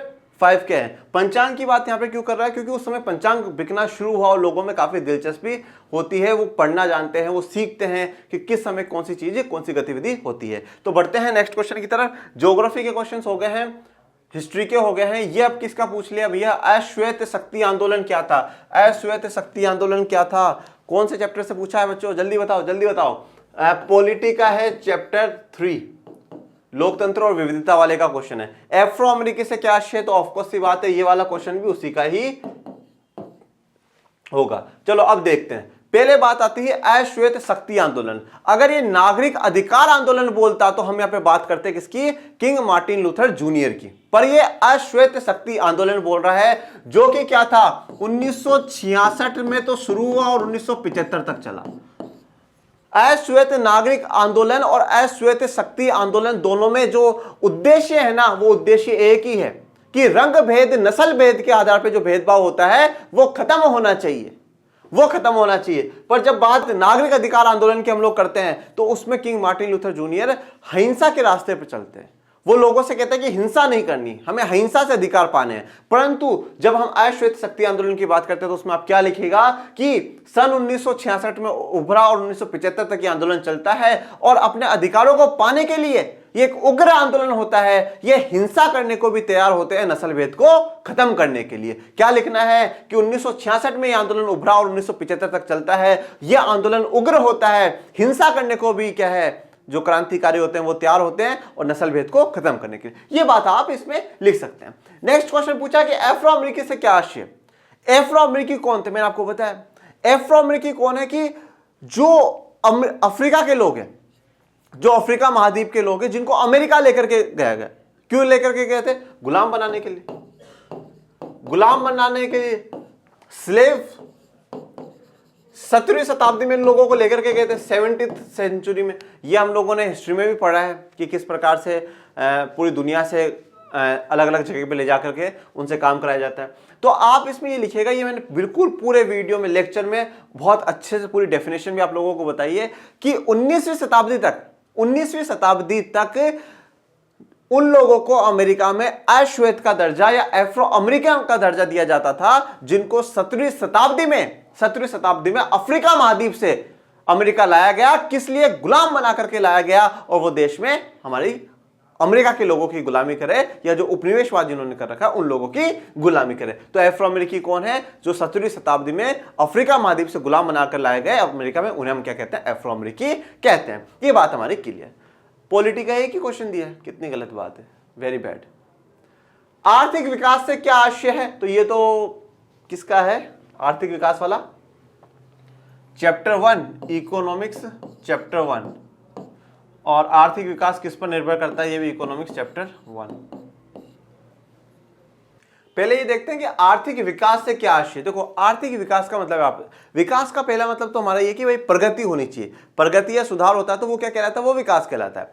अब बात करें आर्थिक विकास से क्या है, तो देखो आर्थिक विकास है ना, एक व्यक्ति का भी होता है, एक फर्म का भी होता है, एक क्षेत्र का भी होता है, एक राज्य का भी होता है और एक देश का भी होता है, ठीक है ना। तो आप आर्थिक विकास में क्या लिखेंगे कि किसी क्षेत्र का, ओके, क्षेत्र का या क्षेत्रों का, देश का या देशों का, या व्यक्ति का या व्यक्ति या व्यक्तियों का, ठीक है ना। क्षेत्रों का, देशों का, व्यक्तियों का क्या होना, आर्थिक वृद्धि होना, आर्थिक समृद्ध में वृद्धि होना, आर्थिक समृद्धि में वृद्धि होना ही क्या कहलाता है, आर्थिक विकास कहलाता है। आर्थिक समृद्धि में वृद्धि होना ही आर्थिक विकास कहलाता है। मतलब आर्थिक समृद्धि, हम ज्यादा समृद्ध होते जाए, हमारे पास खूब पैसा, हम बहुत प्रॉस्पेरस होते जाए, हमारे पास खूब पैसा जाए, तो ये क्या कहलाएगा, आर्थिक विकास कहलाएगा। तो आर्थिक विकास क्या है, क्षेत्र, देश, व्यक्ति के आर्थिक समृद्धि में क्या है, वृद्धि होना, मतलब इंक्रीमेंट लगना, बढ़ोतरी होना ही क्या कहलाएगा, आर्थिक विकास कहलाएगा। अब ये पूछ रहा है कि आर्थिक विकास किस पर निर्भर करता है, किन चीजों पर निर्भर करता है। देखो वैसे तो आर्थिक विकास जो निर्भर करता है काफी चीजों पर, जैसे एक तो हमारे पास प्राकृतिक संसाधन कितने, प्राकृतिक संसाधन हमारे पास कौन कौन से, प्राकृतिक संसाधन होना भी बहुत जरूरी है, उनसे हम लोग बहुत विकास कर सकते हैं। उसके अलावा मानव संसाधन है ना, वो भी बहुत इंपॉर्टेंट है। मानव संसाधन में क्या आ जाएगा, मानव संसाधन में क्या आएगा बच्चों, मानव संसाधन में यह है कि हर व्यक्ति की शिक्षा बहुत अच्छी हो, हर व्यक्ति स्वास्थ्य के रूप में बहुत अच्छा हो, तो हर व्यक्ति को स्वास्थ्य मिल सके, शिक्षा मिल सके, एक उनकी बेहतर प्रति व्यक्ति आय हो, यह भी डिपेंड करती है हमारे विकास में, आर्थिक विकास में, प्रति व्यक्ति आय अच्छी हो। अब आर्थिक विकास इसने यहां पे बोला नहीं किसका, देश का आर्थिक विकास पूछ रहा है, व्यक्ति का आर्थिक विकास पूछ रहा है, किसी का नहीं, इसने सिर्फ इतना बोला आर्थिक विकास किस पर निर्भर करता है। तो अगर एक व्यक्ति का आर्थिक विकास है तो उसका लिए भी तो जरूरी, भाई जैसे आज मैं हूं, मेरा आर्थिक विकास हो, मैं ज्यादा पैसे कमाऊं, तो उसके लिए जरूरी क्या है कि भाई मेरी हेल्थ अच्छी होनी चाहिए सबसे पहले, तो हेल्थ अच्छी हो, मैं एजुकेटेड, बहुत ज्यादा ज्ञान लूं, बेसिक सी बात है। देश का आर्थिक विकास हो तो उसके लिए भी तो जरूरी है कि देश की जनता ज्यादा हेल्दी रहे और वो ज्यादा काम करे, ज्यादा पैसा कमाए, ज्यादा उत्पादन करे और हमारी जीडीपी बढ़ाए, तभी तो आर्थिक विकास कहलाएगा ना, तभी आर्थिक विकास कहलाएगा। तो आर्थिक विकास मुख्यतः प्राकृतिक संसाधनों पर, मानव संसाधन पर, इस पर आप सार्वजनिक वितरण प्रणाली का भी लिख सकते हैं, आप इसमें केरल का उदाहरण भी दे सकते हैं। बिल्कुल कोई किसी पर कोई ऐसा भी क्वेश्चन ऐसा नहीं है जो कि दिक्कत देने वाला आप लोगों को, बिल्कुल मस्त रहिए, कोई भी क्वेश्चन ऐसा नहीं दिक्कत देना। आर्थिक विकास किस पर निर्भर करता है, तो बिल्कुल आराम से सोच समझ करके आप आंसर दे सकते हो, जो कि मैंने आपको बता दिया है किस प्रकार से आपको लिखना है। नेक्स्ट क्वेश्चन की तरफ बढ़ते हैं, वस्तु विनिमय प्रणाली से क्या आशय है। अच्छा, वस्तु विनिमय प्रणाली पूछ रहा है तो इकोनॉमिक्स चैप्टर 3, ठीक है, मुद्रा और साख का है। स्वयं सहायता समूह में निर्णय कौन लेता है, तो ये भी उसी का ही है, चैप्टर नंबर 3, ठीक है। मैंने बिहार बोर्ड में तो ऐसे चैप्टर वाइज भी नहीं बताया था, आप लोगों को तो चैप्टर वाइज भी बता रहा हूं कि इसी चैप्टर का क्वेश्चन है, ठीक है ना। वस्तु विनिमय प्रणाली से क्या आशय है, ये तो शायद मुझे नहीं बताना चाहिए, ठीक है ना। अगर ये आप लोगों को नहीं बताओ ना तो फिर मेरी मेहनत खराब हुई है, मतलब फिर मैंने सही नहीं पढ़ा है या आप लोगों ने नहीं पढ़ा, बहुत दुख की बात है। अगर ये भी मुझे बताना पड़े, बार्टर सिस्टम पर मेरी जिम्मेदारी है, मैं बताऊंगा। बार्टर सिस्टम या वस्तु विनिमय, देखो विनिमय का मतलब क्या होता है, एक्सचेंज। विनिमय का मतलब क्या, एक्सचेंज। शब्दों में ही, प्रश्नों में ही उत्तर मिलेगा आपको, प्रश्नों में ही उत्तर मिलेगा। अगर आप पढ़ करके गए हैं, आप ईमानदारी से पढ़ करके गए हैं, तो विश्वास रखिए आपको एक बार में समझ में नहीं आ रहा, दूसरी बार पढ़िए, तीसरी बार पढ़िए, उन्हीं प्रश्नों से ही उत्तर निकल कर आपके पास आएगा। तो वस्तु विनिमय प्रणाली से क्या आशय है, what is mean by barter system. विनिमय मतलब एक्सचेंज, वस्तु मतलब गुड्स, और प्रणाली मतलब सिस्टम। मतलब वस्तुओं को एक्सचेंज करना मतलब क्या होता है, अदला बदली, अदला बदली। भैया मेरे पास भी पेन है, आपके पास भी पेन है, आपने बोला सर ये आप वाला पेन मुझे दे दो, मेरा वाला, अदला बदली करी, एक्सचेंज करा ना भैया, एक्सचेंज करा, तो वस्तुओं की अदला बदली। तो अब इसमें आप क्या लिखोगे कि वस्तु या सेवाओं के आदान प्रदान पे या वस्तुओं या सेवाओं के लेन देन को क्या कहते हैं, वस्तु विनिमय प्रणाली कहते हैं। जहां पे मुद्रा नहीं है, सिर्फ वस्तु और सेवाओं के, वस्तु के बदले वस्तु का दी जाती है और सेवा के बदले सेवा दी जाती है, यही क्या है, वस्तु विनिमय प्रणाली कहलाता है। अब स्वयं सहायता समूह में निर्णय कौन करता है, देखो ये वैसे आंसर एक ही लाइन का भी नहीं होगा, सदस्य, सदस्य ही क्या है, निर्णय करते हैं, जो भी सदस्य होते हैं। पर इसमें आप थोड़ा सा और लिखिएगा, स्वयं सहायता समूह, क्योंकि 2 मार्क्स में हम इतना सा नहीं मान सकते कि 2 मार्क्स काफी है। तो स्वयं सहायता समूह में जो निर्णय करते हैं वो सदस्य करते हैं, और सदस्यों की संख्या 15-20 के लगभग होती है, और मुख्यतः महिलाएं होती हैं, आस पड़ोस वाली होती हैं। ये 1000 500 रुपए जो भी अपने मंथ के, महीने के या दिनों के हिसाब से जोड़ना चाहे वो जोड़ लेती है, और वो सारे निर्णय वही लेती है। 2-3 लाइन आप इसमें लिख सकते हैं साहब। फिर बढ़ते हैं नेक्स्ट क्वेश्चन की तरफ। वैश्वीकरण क्या है और विदेशी व्यापार से क्या आशय है? तो वैश्वीकरण, फिर से इकोनॉमिक्स के बहुत क्वेश्चंस दिए हैं इन्होंने, चैप्टर नंबर 4, तो ये भी चैप्टर नंबर 4 का ही होगा, वैश्वीकरण और भारतीय अर्थव्यवस्था। वैश्वीकरण से क्या आशय, व्हाट इज द ग्लोबलाइजेशन? तो नॉर्मल सी बात है कि भैया लोगों के बीच में क्या बढ़ रहा है, परस्पर जो संबंध हो रहा है और पूरी दुनिया का एकीकरण हो रहा है, इसी को हम क्या कह रहे हैं, वैश्वीकरण कह रहे हैं। परस्पर संबंध, तीव्र गति से परस्पर संबंध होना और एकीकरण होना दुनिया का, यही क्या कहला रहा है, वैश्वीकरण कहला रहा है। एक पॉइंट आप नीचे ये भी लिख सकते हैं कि वैश्वीकरण व्यापार से भी होता है। देखो जो चीज आपको इजीली मिल जाएगी ना, अब ये डेफिनेशन आप मेरा वीडियो भी खोल करके देखोगे उसमें मिल जाएगा, किताब खोल करके देखोगे उसमें मिल जाएगा, मैंने बोल करके बता दिया, पर जो चीज एक्स्ट्रा है ना वो मैं यहां लिख करके बता देता हूं, जो आपको भी याद रहे। अच्छा ये पॉइंट भी लिखना था, व्यापार। और जब आप मॉडल पेपर देख रहे हो ना तो कॉपी पेन साथ में लेकर के बैठो, ठीक है ना, बार बार में ना देखना पड़े मॉडल पेपर। एक और अच्छा सर ने इसका आंसर ये बताया, तो वो साथ में देख करके बैठो। व्यापार कैसे ही फैल सकता है। अब देखो, अब यहां पर पाबंदी मत रखना दिमाग में। और वैश्वीकरण, वैसे तो यहां पर हम व्यापार की बात कर रहे हैं, पर हमने भूमंडलीकृत विश्व का बनना में किन किन चीजों से फैल सकता था, व्यापार से फैल सकता था। और जल्दी बताओ, बीमारियों के कारण भी फैल सकता है, और लोगों के आने जाने से भी क्या है, संस्कृति भी बढ़ती है, बीमारियों से भी फैलता है। तो ये जो भी बात है वो आप यहां पे लिख सकते हैं, बीमारियों के कारण भी फैलता है, ठीक है ना। तो इन सबके से वैश्वीकरण होता है, पूरी दुनिया एकीकरण में आती है।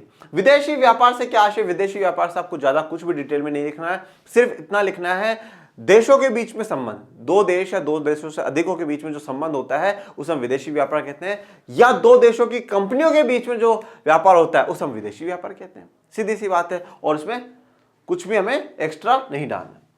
नेक्स्ट क्वेश्चन की तरफ बढ़ते हैं। उपभोक्ता शोषण से बचने के 2 उपाय लिखिए। चैप्टर नंबर 5 का क्वेश्चन है भैया, इकोनॉमिक्स का। और फिर पूछ रहा सूचना के अधिकार से क्या आशय, सूचना का अधिकार भी इसी में ही आ जाएगा, इकोनॉमिक्स चैप्टर नंबर 5। अब आप ये चीज नोटिस भी करते चलिएगा कि किस प्रकार से इन्होंने क्वेश्चंस पूछे हैं। अब एक बार पहले ऊपर वाला देख लेते हैं, फिर इस पर आएंगे सूचना के अधिकार पे। उपभोक्ता के शोषण से बचने के 2 उपाय लिखिए। तो अब आप मुझे बताओ, आप भी उपभोक्ता हो। मैंने जब पहले दिन पढ़ाया था तब मैंने यही बात कही थी, सामाजिक विज्ञान समाज का विषय, कहीं ना कहीं वो हमारे ही सवाल है और कहीं ना कहीं हम में से ही कोई उनका जवाब देता हुआ मिलता है। आज आप भी मार्केट जाते हैं कुछ ना कुछ खरीदने। अब आप मुझे ये बात बताइए ना कि अगर आपका शोषण हो रहा है, शोषण कैसे हो रहा है, मतलब सीधी सी बात है, आपको गलत सामान बेच देगा, आपको एक्सपायरी डेट का सामान बेच देगा, आपको गलत जानकारी देकर के सामान बेच देगा, आपको लूट लेगा मतलब पैसे ज्यादा ले लेगा। सही बोल रहा हूं ना, कुछ गलत तो नहीं बोला ना भाई, यही होता है बेसिकली।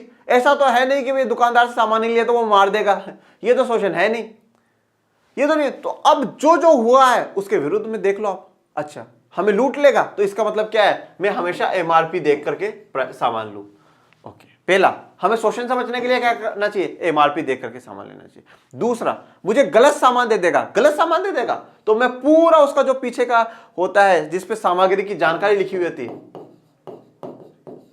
जानकारी जो लिखी हुई होती है वो जानकारी में पढ़ करके सामान लूं, जानकारी पढ़ करके सामान लूं। ओके, तीसरा, मैं हमेशा क्या है, जो रसीद है वो रसीद में हमेशा लूं, बिल लूं उससे कि भाई आप मुझे बिल दो, रसीद लूं। उसके बाद जो मानकीकरण के जो चिन्ह है, भाई हॉलमार्क है, एग मार्क है, ठीक है, आईएसआई है, ये देख करके लूं, जो मानक है, स्टैंडर्ड है, उनको देख करके लूं। मैं हमेशा क्या है, एक्सपायरी डेट को देख करके कि भाई जो खत्म होने वाला तारीख है, खत्म होने की तारीख, वो देख करके लूं। ये बेसिक सी बात है, इनसे आप ये देख लेंगे तो आप इनसे क्या है, बच सकते हैं, इससे आपका शोषण नहीं होगा। ये बेसिक सी बातें। नेक्स्ट क्वेश्चन की तरफ बढ़ते हैं।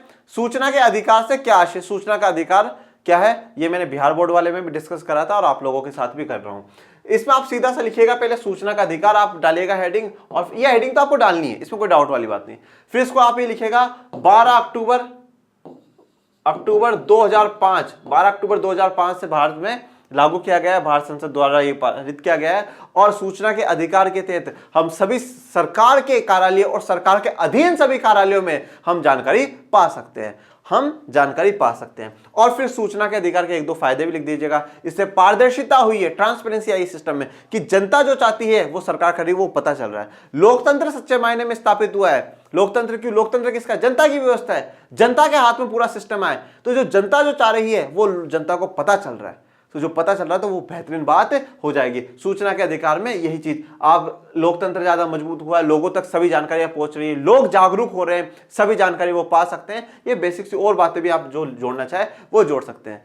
अब बढ़ते हैं क्वेश्चन नंबर 16 की तरफ। अब जानते हैं राष्ट्रीय अर्थव्यवस्था में उद्योगों का क्या योगदान है। जो मैन्युफैक्चरिंग उद्योग है, विनिर्माण उद्योग है, मैन्युफैक्चरिंग इंडस्ट्रीज वाला जो चैप्टर है, उसमें इन्होंने पूछा कि उद्योगों का क्या योगदान है। तो ये अपन लोगों ने बिल्कुल क्लियर कट पढ़ा है। अब देखो, और स्पेशली इस हेडिंग के साथ पढ़ा है कि क्या कॉन्ट्रीब्यूशन है, क्या योगदान है हमारी अर्थव्यवस्था में उद्योगों का। तो इसमें हम लोगों ने देखा था कि 27% में से 17% विनिर्माण उद्योगों का योगदान है जीडीपी में हमारे पिछले 2 दशकों में।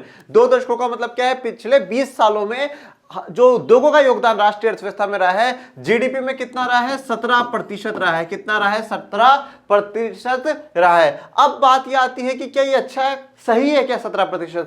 अब एक तरफ तो देखें तो बहुत ज्यादा है, बहुत अच्छी बात है 17% का उत्पादन करना सर, बहुत बढ़िया, कोई बुरी बात तो है नहीं। बट जब हम बात करते हैं कंपैरिजन की बात करते हैं, हम लोग तुलना करते हैं, सबसे इंपॉर्टेंट बात आती है अच्छा बुरा जब भी हम करेंगे तो तुलना होनी चाहिए ना, कंपैरिजन होनी चाहिए कि भैया ये एक बंदा ये है और एक बंदा ये है, तो अब इन दोनों में कौन अच्छा है? तुलना होगी तभी तो पता चलेगा भाई कौन अच्छा है कौन बुरा है। तो उसी प्रकार से यहाँ पर भी हमें तुलना करनी पड़ेगी। और तुलना हम लोगों ने जब करी, किससे करी?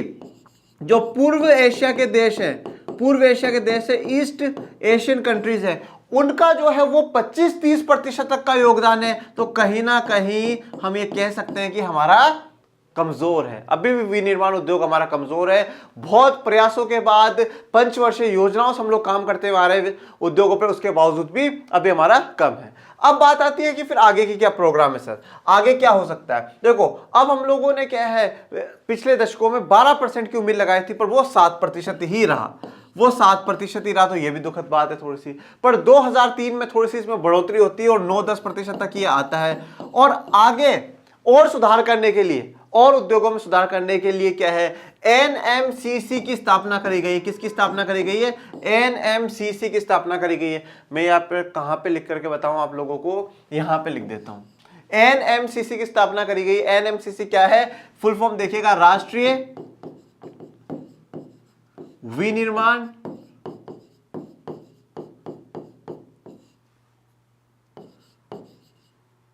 प्रतिस्पर्धात्मक परिषद, इसकी स्थापना करी गई। तो ये क्या है? राष्ट्रीय विनिर्माण प्रतिस्पर्धात्मक परिषद। तो प्रतिस्पर्धा, जो कॉम्पिटिटिवनेस है ना हमारी, उसके लिए कि हम और भी अच्छा कंपटीशन कर सके, उसके लिए इसको बनाया गया एनएमसीसी, इसकी फुल फॉर्म है। अब आप पूछोगे बोले सर इसे लिखना कैसे? जैसे मैंने टॉपिक में पढ़ा वैसा का वैसा लिखना है। अब इसमें आप सबसे पहले क्या बताओगे कि जो विनिर्माण उद्योगों का योगदान है वो 27% में से 17% है, और फिर बाकी 10% किसका है? बोले सर खनन का है, बाकी इलेक्ट्रिसिटी विद्युत पर हो रही है, गैस है, उनका है। तो 17% का योगदान है। परंतु ये अगर हम लोग पूर्व एशियाई देशों से तुलना करते हैं तो उनकी तुलना में कम है, हमें सुधार करना चाहिए, क्योंकि उनका 25 से 30% सकल घरेलू उत्पाद में योगदान है। सबसे पहले आप ये लिखेंगे। फिर हमने पिछले दशकों में 12% की उम्मीद करी थी, पर वो 7% रह गया, और 2003 से हमने 9 से 10% तक पहुंचे। ये बात आप लिख सकते हैं। और फिर इन फ्यूचर 3 मार्क्स का है, तो आप ज्यादा 4-5 पॉइंट लिखेंगे, इनफ हो जाएगा। एनएमसीसी की स्थापना होती है तो उसमें आप बता दीजिएगा, राष्ट्रीय विनिर्माण प्रतिस्पर्धात्मक परिषद की स्थापना होती है, जिससे कि हम और कॉम्पिटिटिव बना सके और बेहतर हमारे विनिर्माण उद्योगों को बना सके। और वैसे अगर इन दोनों क्वेश्चनों में से आएगा तो मुझे पूरी उम्मीद है आप लोग इसी को चूज करोगे, क्योंकि वो ज्यादा आसान है, बचपन से पढ़ते आ रहे हो, प्रदूषण क्या हो रहा है, किस प्रकार से होता है, जो भी आपकी इच्छा हो, मैंने आपको दोनों बता दिया। नेक्स्ट क्वेश्चन की तरफ बढ़ते हैं। क्वेश्चन नंबर है 18। यह पूछा गया, प्रथम विश्व युद्ध के समय भारत का औद्योगिक उत्पादन क्यों बढ़ा था? और फिर एक क्वेश्चन है, ईस्ट इंडिया कंपनी ने भारत में बुनकरों पर निगरानी रखने के लिए गुमाशतों को क्यों नियुक्त किया? तो ये चैप्टर कौन सा है? चैप्टर ये है चैप्टर नंबर 4, हिस्ट्री का चैप्टर नंबर 4, औद्योगिकरण का युग। हिस्ट्री का चैप्टर नंबर 4 औद्योगिकरण का युग, उसमें से ये सवाल पूछा गया है दोनों। तो अब सबसे पहली बात तो ये पूछे कि प्रथम विश्व युद्ध के समय भारत का औद्योगिक उत्पादन क्यों बढ़ा। 3 मार्क्स का क्वेश्चन है, ज्यादा डिटेल में हम जाएंगे नहीं, मोटी मोटी जो बात है वो बताएंगे। सबसे पहले तो आप ये बात बताओगे कि प्रथम विश्व युद्ध कब से कब तक होता है, 1914 से 1918 के लिए होता है। और मैं आपको बार बार मैं एक ही बात कह रहा हूं, जो भी आंसर्स आपको लिखने हैं पॉइंट में लिखना है, पैराग्राफ भर करके नहीं देना, नहीं पड़ेगा टीचर। जितना हो सके शॉर्ट एंड स्वीट लिखो, बट ऐसा लिखो कि टीचर उसे देखते ही खुश हो जाए, आपको पूरे में से पूरे नंबर देने की पूरी कोशिश हो जाए। तो सबसे पहले तो आप लिखिएगा प्रथम विश्व युद्ध 1914 से 1918 में हुआ और ब्रिटेन की तरफ से भारत ने उसमें भाग लिया। पहला पॉइंट तो आप ये लिख दीजिएगा। दूसरा, प्रथम विश्व युद्ध के समय भारत का औद्योगिक उत्पादन बढ़ने के निम्नलिखित कारण है। निम्नलिखित कारणों में क्या है? पहला कारण ये था कि भैया जो जरूरतें हैं युद्ध के लिए, जो युद्ध के लिए जरूरत है, जैसे कि बोरियां बनानी, सैनिकों की ड्रेसें बनानी, सैनिकों के लिए और काम करने, उनके घोड़ों का जो जीन होता था उसको तैयार करना, ये जो सारे काम थे इनके लिए हमें क्या है बहुत काम करना पड़ता था। दो दो शिफ्टों में क्या है काम चल रहा था। नए उद्योग लगाए गए। तो उत्पादन बढ़ने का कारण क्या था? क्योंकि विश्व युद्ध के समय काफी चीजों की हमें आवश्यकता होती थी। हमें हथियारों की आवश्यकता है, हमें जो सोल्जर जा रहे हैं, जो सैनिक जा रहे हैं, उनके कपड़ों की आवश्यकता, उनका कपड़ा बनना चाहिए, उनकी ड्रेसें होनी चाहिए, उनके लिए जूते, उनके लिए अच्छा सब कुछ है। ये डायरेक्ट पॉइंट्स है जो अपन ने चैप्टर में पढ़े, बिल्कुल डायरेक्ट पॉइंट्स कि प्रथम विश्व युद्ध के समय भारत का औद्योगिक उत्पादन क्यों बढ़ा है। ठीक है ना? जूट की बोरियां बनाने के लिए है, उनकी ड्रेसें बनाने के लिए, घोड़ों की जीन तैयार करने के लिए, इन सब के लिए क्या है उद्योगों का। तो सबसे पहले तो आप ये लिखेंगे कि ये इन कारणों के कारण, इन चीजों के कारण क्या है औद्योगिक उत्पादन बढ़ा। दूसरे पॉइंट में आप ये लिखेंगे कि उस समय इतना औद्योगिक उत्पादन बढ़ गया कि नए उद्योग लगाने पड़े। क्या करने पड़े? नए उद्योगों की स्थापना करनी पड़ी। और फिर तीसरा पॉइंट ये लिखेंगे कि जो उद्योग चल रहे थे उनमें दो दो पाली होता है वो। ठीक है, अपन लोग पाली बोलते हैं, पर वो दो पाली होता है। ठीक है, शिफ्ट मतलब दो शिफ्टों में क्या है काम हुआ। तो ये चीज दर्शाती है कि बहुत ज्यादा उत्पादन उस समय बढ़ा। नेक्स्ट क्वेश्चन पे आते हैं। ईस्ट इंडिया कंपनी ने भारत में बुनकरों पर निगरानी रखने के लिए गुमाश्तों को क्यों नियुक्त किया था? तो इसका देखो वैसे तो 1 मार्क्स 1 पॉइंट में आंसर आ जाएगा, 1 लाइन में आंसर आ जाएगा। क्यों नियुक्त किया था? एक तो क्या है भाई, माल को इकट्ठा करने के लिए, गुमाश्तों पर निगरानी रखने के लिए कि भाई वो काम करते हैं या नहीं करते, तो उन पर निगरानी रखने के लिए। ओके, और गुणवत्ता को जांचने के लिए कि भैया जो ये बुनकर है उन्होंने काम सही कराया, मतलब क्वालिटी सही है या नहीं है, क्वालिटी सही है या नहीं है, जो इन्होंने काम करके दिया उसकी क्वालिटी सही है या नहीं है। तो माल इकट्ठा करने के लिए, निगरानी रखने के लिए और गुणवत्ता रखने के जांचने के लिए एक वेतनभोगी कर्मचारी को नियुक्त किया गया, जिसे क्या कहा जाता था? गुमाश्ता कहा जाता था। फिर इसमें आपको सिर्फ इतना लिख करके नहीं छोड़ना है, ये तो मेन आंसर है, पर कुछ तो मसाला जोड़ना पड़ेगा। भारतीय मसाले के बिना न तो टीचर खुश होता है न बच्चे। ठीक है, 3 मार्क्स का क्वेश्चन है, तो इसमें आप और ये बात लिखिएगा, गुमाश्ता जो बुनकरों पे बहुत शोषण करते थे, उनसे ज्यादा लूट लेते थे, उनके और बीच गांव के लोगों के बीच में क्या है लड़ाई हो जाती थी, क्योंकि गुमाश्ता क्या थे, बाहर के लोग थे, वो इनकी समस्याओं को नहीं समझते थे। इस प्रकार की जो बातें हैं वो आप लिख दीजिएगा। और उसमें यह भी लिख सकते हो कि शुरुआत में ब्रिटिशर्स को आसानी से माल नहीं मिल पाता था, क्योंकि डच, फ्रेंच भी हमारे देश में, पुर्तगाली भी थे, इनके कारण माल नहीं मिल पाता था। पर बाद में उनको हराने के बाद जब ब्रिटिश ईस्ट इंडिया कंपनी पूर्ण रूप से स्थापित हो जाती है, तो उसके बाद उसने गुमाश्ता की पोजीशन लगाई। और शुरुआत की आप ये भी बात बता सकते हैं कि शुरुआत में इनको कर्जा दिया गया है, शुरुआत में पेशगी इनको दी गई है बुनकरों को, और पूरा उनको मतलब सारे दलालों को हटा दिया गया है, और फिर उसके बाद गुमाश्ताओं को काम पे लगाया गया। और गुमाश्ता के अलावा वो किसी को अपना माल बेच भी नहीं सकते। ये भी आपको बात ध्यान में रखनी है। तो गुमाश्ता को क्यों अपॉइंट करा, उसका तो मेन कारण तो ये कि माल इकट्ठा करने के लिए, निगरानी रखने के लिए, किस पे? बुनकरों पर, और गुणवत्ता जो उन्होंने काम करा उसकी क्वालिटी जांचने के लिए रखा गया है। नेक्स्ट क्वेश्चन की तरफ बढ़ते हैं। क्वेश्चन नंबर 19, राष्ट्रीय राजनीतिक दल किसे कहते हैं? अच्छा जी, राष्ट्रीय राजनीतिक दल किसे कहते हैं, और राजनीतिक दलों के समक्ष कौन कौन सी चुनौतियां है? तो ये क्वेश्चन कहां से आया है मुझे जल्दी से बता दो। पॉलिटी का क्वेश्चन लग रहा है, चैप्टर नंबर 6 राजनीतिक दल। ये चीज आपको पता होनी चाहिए। इसका पता होने का कारण यह है कि जब आपको पता होगा ना, तो आप आसानी से कुछ ना कुछ थोड़ा बहुत तो लिख पाएंगे। अगर जहां बच्चे ने ये क्लियर कर लिया ना कि भाई ये क्वेश्चन इस चैप्टर में से, इसका मतलब ये है कि वो 50% तो उसको पता तो है कम से कम कि हाँ ये क्वेश्चन इस चैप्टर का है, तो चांसेस बन जाते हैं कि वो कर सकता है उसको। देखो, राष्ट्रीय राजनीतिक दल किसे कहते हैं? नॉर्मल से अगर राजनीतिक दल की मैं बात करूं तो समूह है लोगों का जो कि चुनाव लड़ता है और सरकार बनाता है, वो राजनीतिक दल कहलाता है। बात आती है राष्ट्रीय राजनीतिक दल, तो उसमें आप ये लिखेंगे, देखो सबसे पहले तो आपको ये बताना है, 3 मार्क्स का है ना, तो सबसे पहले तो आप ये बताओ कि राजनीतिक दल कौन होता है। राजनीतिक दल लिख करके फिर उसमें कि राजनीतिक दल लोगों का समूह होता है जो चुनाव लड़ता है और सरकार बनाता है, उसे हम राजनीतिक दल कहते हैं। फिर हेडिंग डालो राष्ट्रीय राजनीतिक दल की, राष्ट्रीय राजनीतिक दल की हेडिंग डाल करके लिखो राष्ट्रीय राजनीतिक दल के लिए, राष्ट्रीय किसी भी राजनीतिक दल को राष्ट्रीय राजनीतिक दल बनने के लिए क्या है, भारतीय निर्वाचन आयोग द्वारा कुछ शर्तों को पूरा करना पड़ता है। अब वो शर्त क्या, अपन ज्यादा नहीं, सिर्फ एक शर्त यहां पर है बतानी होगी, वो कौन सी है कि 6% वैध मतदान, 6% किसका, वैध मतदान का। अब 6% वैध मतदान का कहां पर, या तो लोकसभा के चुनाव में, या तो लोकसभा के चुनाव में या विधानसभा के चुनाव में, लोकसभा के चुनाव में या विधानसभा के चुनाव में, और कम से कम 4 या उससे अधिक राज्य, 4 या उससे अधिक राज्य, दोनों कैटेगरी में ध्यान रखिएगा। अगर लोकसभा में हो भी तो 4 या उससे अधिक राज्यों में आपको 6% से ज्यादा वोट मिलने चाहिए, वैलिड वोट्स का मिलना चाहिए, ओके। या विधानसभा में भी हो तो 4 से ज्यादा अधिक राज्यों में जो विधानसभा चुनाव, जैसे कि आप भी फरवरी से स्टार्ट हुए हैं, 5 राज्यों में चुनाव हो रहे हैं, तो 5 में से अगर 4 में आपको 6% से ज्यादा वैलिड वोट मिल जाते हैं तो आप राष्ट्रीय राजनीतिक दल बन जाओगे। बन जाओगे क्या?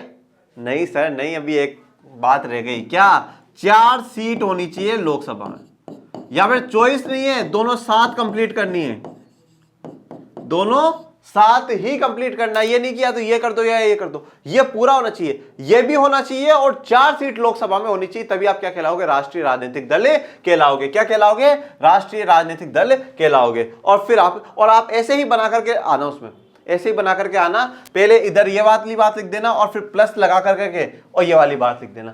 प्लस की जगह अथवा या मत लगा देना, गलत माना जाएगा। अथवा या मत लगा देना बिल्कुल गलत माना जाएगा। अथवा या क्या मतलब क्या होता है, या तो ये वाला या ये वाला, ये बिल्कुल गलत है। हमें दोनों ही शर्तों को क्या है, पूरा करना होता है। अब बढ़ते हैं अगले क्वेश्चन की तरफ। राजनीतिक दलों के समक्ष कौन कौन सी चुनौतियां है? राजनीतिक दलों के समक्ष कौन कौन सी चुनौतियां है? देखो वो वैसे तो चुनौतियां हमारे सामने, इनके सामने तो क्या है, पर फिर भी देख लेते हैं। पहली जो 4 चुनौतियां हैं इसमें तो अब आप क्या लिखोगे, सबसे पहले तो आपको ये लिखना, राजनीतिक दलों के समक्ष निम्न चुनौतियां हैं, निम्न चुनौतियां हैं, फिर ऐसे डॉट डॉट बना करके सबसे पहले आप लिखना आंतरिक लोकतंत्र का न होना। क्या लिखोगे? आंतरिक लोकतंत्र का न होना, न होना, यह आप लिखना, ओके। क्या लिखोगे? आंतरिक लोकतंत्र का ना होना, पहला पॉइंट है। देखो वैसे 3 मार्क्स का, 3 का ही है ना ये, हाँ 3 का ही चल रहा है, 20 से 4 का आएंगे, 3 मार्क्स का क्वेश्चन है। कोशिश ये करना कि थोड़ा बहुत आप लोग एक्सप्लेन भी कर दो यार, क्योंकि बिकॉज मैं कहता हूं ना कि सामाजिक वाले टीचर है ना, वांट्स मोर, वो चाहते ही हैं, वो कभी ये नहीं कि सोचते कि कम, थोड़ा सा ज्यादा। तो आप पहले तो क्या करना, 4 पॉइंट आप लिख देना, आंतरिक लोकतंत्र का ना होना, दूसरा क्या है, वंशवाद, वंशवाद, तीसरा है हमारे, तीसरा है पेशा और अपराधी तत्वों की बढ़ती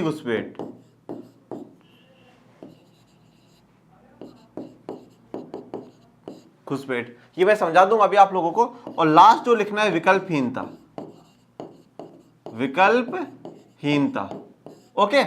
चलो देखो, आंतरिक लोकतंत्र का न होना, उसमें आपको यह बताना है कि भैया कभी अध्यक्ष से लेकर के किसके चुनाव होते हैं नहीं होते पता ही नहीं चलता जनता को। तो और जो सबसे जो जमीन पे काम करने वाले जो इनके मेंबर्स हैं, जो सक्रिय सदस्य हैं, उनको तो पता ही नहीं कि क्या हो रहा है क्या नहीं हो रहा पार्टी में, तो वो गलत बात है। तो वो होना चाहिए, जब भी चुनाव हो तो सदस्यों को पता होना चाहिए क्या काम कर रही है पार्टी, वो सदस्य को पता होना चाहिए। तो आंतरिक लोकतंत्र होना चाहिए। दूसरी समस्या है वंशवाद की, तो अब ये दोनों जुड़ी हुई है।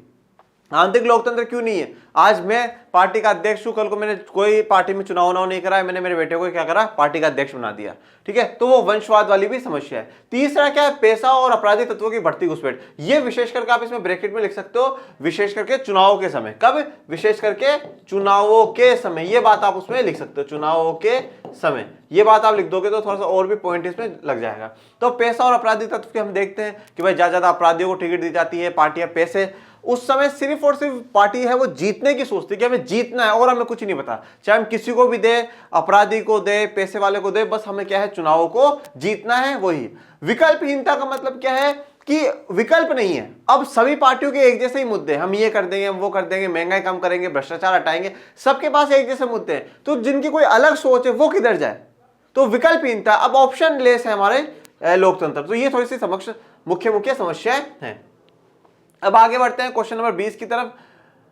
निम्नलिखित को दिए गए भारत के मानचित्र में दर्शाइए। अच्छा जी, show the following on the map of India. Raniganj, Tarapur, Ankleshwar और रावतभाटा। ओके, क्या क्या बताया है कि रानीगंज, तारापुर, अंकलेश्वर, रावतभाटा, और वो नहीं तो फिर विजयपुर, अमरकंटक, मुंबई हाई और बोकारो। चलो तो अपन पहले उसको करते हैं, फिर आगे बढ़ेंगे। सबसे पहले जानते हैं रानीगंज के बारे में। किसके बारे में? रानीगंज। तो रानीगंज का है भैया बंगाल में। तो आप ये है हमारा पश्चिम बंगाल, और यहाँ पर जब देखेंगे तो ये वाला जो हमारे डॉट लगा है वहां पर आपको लिखना है रानीगंज। रानी मुखर्जी मत लिख दीजिएगा, कौन सी जगह? रानीगंज। ओके, तो ये हमारा रानीगंज। फिर नेक्स्ट देखते हैं। नेक्स्ट दिया गया है भैया तारापुर। अच्छा जी, अच्छा, तारापुर तारापुर तारापुर क्यों फेमस है? तारापुर का हमने पढ़ रखा है। तारापुर में परमाणु संयंत्र है। कहां पर है तारापुर वाला? महाराष्ट्र में। यहां पर ये देखो, आ जाओ महाराष्ट्र में, यहां पर है तारापुर। ये आ गया तारापुर, ठीक है। फिर नेक्स्ट कौन सा पूछा है? अंकलेश्वर और रावतभाटा। चलो ठीक है, तो अंकलेश्वर और रावतभाटा की तरफ हम लोग बढ़ते हैं। अंकलेश्वर दिखा देते हैं पहले और फिर रावतभाटा दिखा देंगे आप लोगों को। अंकलेश्वर जो है वो है गुजरात में। ये रहा अंकलेश्वर, यहाँ पे अंकलेश्वर। ओके, और फिर रावतभाटा कहाँ है? रावतभाटा है पधारो हमारे देश राजस्थान में है रावत भाटा। ये आ गया रावतभाटा। तो जो पहला क्वेश्चन है ना, उसके तो चारों मैंने आपको बता दिए हैं। उन्होंने रानीगंज पूछा है। रानीगंज आपको कहाँ? रानीगंज आपको कहाँ पे देखने को मिलेगा? यहाँ पे। ओके, यहाँ पे रानीगंज, ठीक है। और फिर उसके बाद उन्होंने पूछा तारापुर, तारापुर बता दिया। फिर अंकलेश्वर पूछा, अंकलेश्वर, और फिर रावतभाटा, तो रावतभाटा अपन ने बता दिया। अब जो बढ़ते हैं आगे के जो कौन से क्वेश्चन है उनके बारे में। तो अब बढ़ते हैं इस क्वेश्चन की तरफ। विजयपुर, अमरकंटक, मुंबई हाई और बोकारो पूछा है। चलो तो विजयपुर देख लेते हैं सबसे पहले। देखिए विजयपुर, अब तो विजयपुर जो पूछा है तो विजयपुर एमपी में है, और एमपी में देखिए विजयपुर जो है ये बात करता है एचवीजे जो लाइन हमने पढ़ी है गैस पाइपलाइन, उसके बारे में जो हजीरा विजयपुर वाली बात कर रहा है उसकी है। तो वो आपको यहाँ पर से देखने को मिलेगा। मैं एक्चुअली में कहाँ डॉट बनाऊं? मैं दूसरे वाले क्वेश्चन का दूसरे पेन से डॉट बना देता हूँ। मैं रेड से भी डॉट बना देता हूँ। यहाँ पर से जो है ना आपको लोकेशन लगभग इसके आसपास ही है। एग्जैक्ट तो ऐसे मैं भी नहीं कह सकता। विजयपुर, ठीक है। यहाँ पर ये आपको लोकेशन यहाँ पे विजयपुर की मिल जाएगी। नेक्स्ट पूछा है अमरकंटक, मुंबई हाई और बोकारो। चलो एक साथ में ले लेते हैं हम इनको। तो अमरकंटक, आपको अमरकंटक भी एमपी में ही देखने को मिलेगा। और एमपी में आप आ जाइए, ये वाली सी जो जगह है ना, बिल्कुल ये वाली जो जगह है अमरकंटक, क्या कहलाएगी? अमरकंटक। उसके बाद उन्होंने पूछा था मुंबई हाई, तो मुंबई हाई यहाँ पर से आ जाइएगा। यहाँ पर मैं हाई लिख देता हूँ, आप समझ जाइएगा, मुंबई हाई। उसके बाद उन्होंने क्या पूछा है? लास्ट जो पूछा है वो है बोकारो। तो बोकारो देखो बिहार, झारखंड, झारखंड में आएगा बोकारो। तो यहाँ पर से आपको देखने को मिलेगा बोकारो, बोकारो। ओके, तो ये जो हमारा है ये क्या है? मैप का क्वेश्चन कंप्लीट होता है। जो दोनों क्वेश्चन थे, दोनों की जो चॉइस थी वो दोनों की चॉइस मैंने आपको बता दी है। ये वाला करना चाहे तो आप ये वाला भी कर सकते हो, और ये वाला करना चाहे तो आप ये वाला भी कर सकते हैं। आसानी से 4 मार्क्स का मिल सकता है आपको, कोई इतनी वो हार्ड डिफिकल्ट नहीं है। Next question, question number 21, Jallianwala Bagh हत्याकांड की घटना को विस्तार से समझाइए। अब ये भी ध्यान रखिएगा 4 मार्क्स के क्वेश्चन आना शुरू हो गए, तो थोड़ा सा हमें डिटेल में ही बात करनी होगी। जालियांवाला बाग हत्याकांड, सबसे पहले तो देखो जालियांवाला बाग हत्याकांड की पृष्ठभूमि हमें पता होनी चाहिए कि हुआ क्यों, और ये बात आई कहां से? ये हिस्ट्री का चैप्टर नंबर 2 भारत में राष्ट्रवाद, ये भी हिस्ट्री का चैप्टर नंबर 2 भारत में राष्ट्रवाद। जालियांवाला बाग हत्याकांड की सबसे पहले आप लोग क्या लिखोगे? लिखोगे पृष्ठभूमि। अब पृष्ठभूमि में क्या लिखना पड़ेगा सर? तो पृष्ठभूमि में ये बताइएगा आप रोलेट एक्ट के बारे में, क्योंकि रोलेट एक्ट आया भैया, रोलेट एक्ट आया, उसका विरोध करनी तो जालियांवाला बाग में गए थे, नहीं बाकी जाना क्या था जालियांवाला बाग में। तो आप सबसे पहले लिखेगा पृष्ठभूमि में कि जालियांवाला बाग हत्याकांड की पृष्ठभूमि में रोलेट एक्ट 13 मार्च 1919 को आया, जिसमें राजनीतिक कैदियों को 2 साल के लिए कैदी बनाकर रखा जाता, बिना मुकदमा चलाए, मतलब बिना जज के सामने ले जाए 2 साल तक रखा जाता। फिर इसके कारण क्या हुआ, लोगों में आक्रोश पैदा हुआ, और जब आक्रोश आया तो लोगों ने विरोध प्रदर्शन करना शुरू करा। फिर उसके बाद आइएगा, हेडिंग डालिएगा जालियांवाला बाग हत्याकांड, और उसमें बताइएगा 13 अप्रैल 1919 को बैसाखी का दिन मनाने के लिए और रोलेट एक्ट का विरोध करने के लिए क्या है, जालियांवाला बाग अमृतसर में जो लोग हैं वो इकट्ठा हुए। और भी कारण से हुए, सत्यपाल और सैफुद्दीन किचलू को गिरफ्तार करने के कारण भी वहां पे लोग इकट्ठा हुए, परंतु वहां पे क्या है, मार्शल लॉ लगा दिया गया था, लागू कर दिया गया था, और जनरल डायर के हाथ में अपनी कमांड संभाल ली थी जनरल डायर ने। और फिर तो उसके आगे की कहानी आप लोगों को बताया कि सारे दरवाजे बंद करवा करके उन्होंने क्या करा है, फायरिंग करवा दिए। तो जालियांवाला बाग हत्याकांड में आपको विस्तार से इसी चीज को समझाना है। सबसे पहला पृष्ठभूमि है ना, पृष्ठभूमि जरूर लिखेंगे रोलेट एक्ट की। रोलेट एक्ट के कारण ही जालियांवाला बाग हत्याकांड हुआ है, तो कि भाई 19 मार्च 1919 को आता है रोलेट एक्ट आता है, और उसके विरोध में फिर धीरे धीरे आंदोलन बढ़ता है। और कुछ भी आप जालियांवाला बाग हत्याकांड में आप ये भी लिख सकते हैं कि काफी बहरे में से लोगों को मारा गया। उसके बाद भी जब विरोध हुआ तो लोगों को नाक रगड़वा करके जो ब्रिटिश सिपाही है वो लेकर के जाते थे। ये जालियांवाला बाग हत्याकांड में आप लिख सकते हैं। बस एक बात हम हमेशा ध्यान रखिएगा, जो कुछ भी लिखना है वो पॉइंट्स में लिखना है, जो कुछ भी लिखना है पॉइंट्स में लिखना है, बिना डायरेक्ट पैराग्राफ भर करके आपको कुछ भी नहीं देना है। नेक्स्ट क्वेश्चन बढ़ते हैं, सविनय अवज्ञा आंदोलन का वर्णन विस्तार से लिखिए। ये जो शब्द आती है ना, विस्तार से लिखिए, विस्तार से समझाइए। विस्तार से समझाने के लिए पृष्ठभूमि लिखवाइए मैंने आपसे, विस्तार से समझाइए। अब वो बोल रहा है जितना आपने पढ़ा है ना, मतलब विस्तार से, शुरुआत से बता दो क्या क्या बात हुई है। पहले रोलेट एक्ट आया, रोलेट एक्ट के विरोध में फिर क्या है, लोगों ने विरोध करना शुरू करा। जितना मैंने आपको पढ़ाया सत्यपाल सैफुद्दीन किचलू के बारे में, वो सारे पॉइंट्स आप लिख दीजिएगा, कुछ भी इसमें छोड़ना नहीं है। बस ध्यान ये बात रहे, पॉइंट में लिखना है। पैराग्राफ भरकर क्या आओगे ना, तो टीचर को लगेगा कि आपने कुछ भी कहानी लिखी है, तो फिर वो नंबर काटना शुरू करेगा, और वो होना नहीं चाहिए। सविनय अवज्ञा आंदोलन के विस्तार से लिखने के लिए अब इसमें पृष्ठभूमि में आप ये भी लिख सकते हैं, साइमन कमीशन का आना।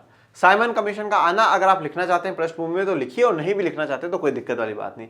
यहां पे शुरुआत आप इस बात से कर सकते हैं कि 31 जनवरी 1930 को Mahatma Gandhi viceroy Lord Irwin के पास एक पत्र लिखते हैं, और उस पत्र में कितनी मांगे रखते हैं, 11 मांगे रखते हैं।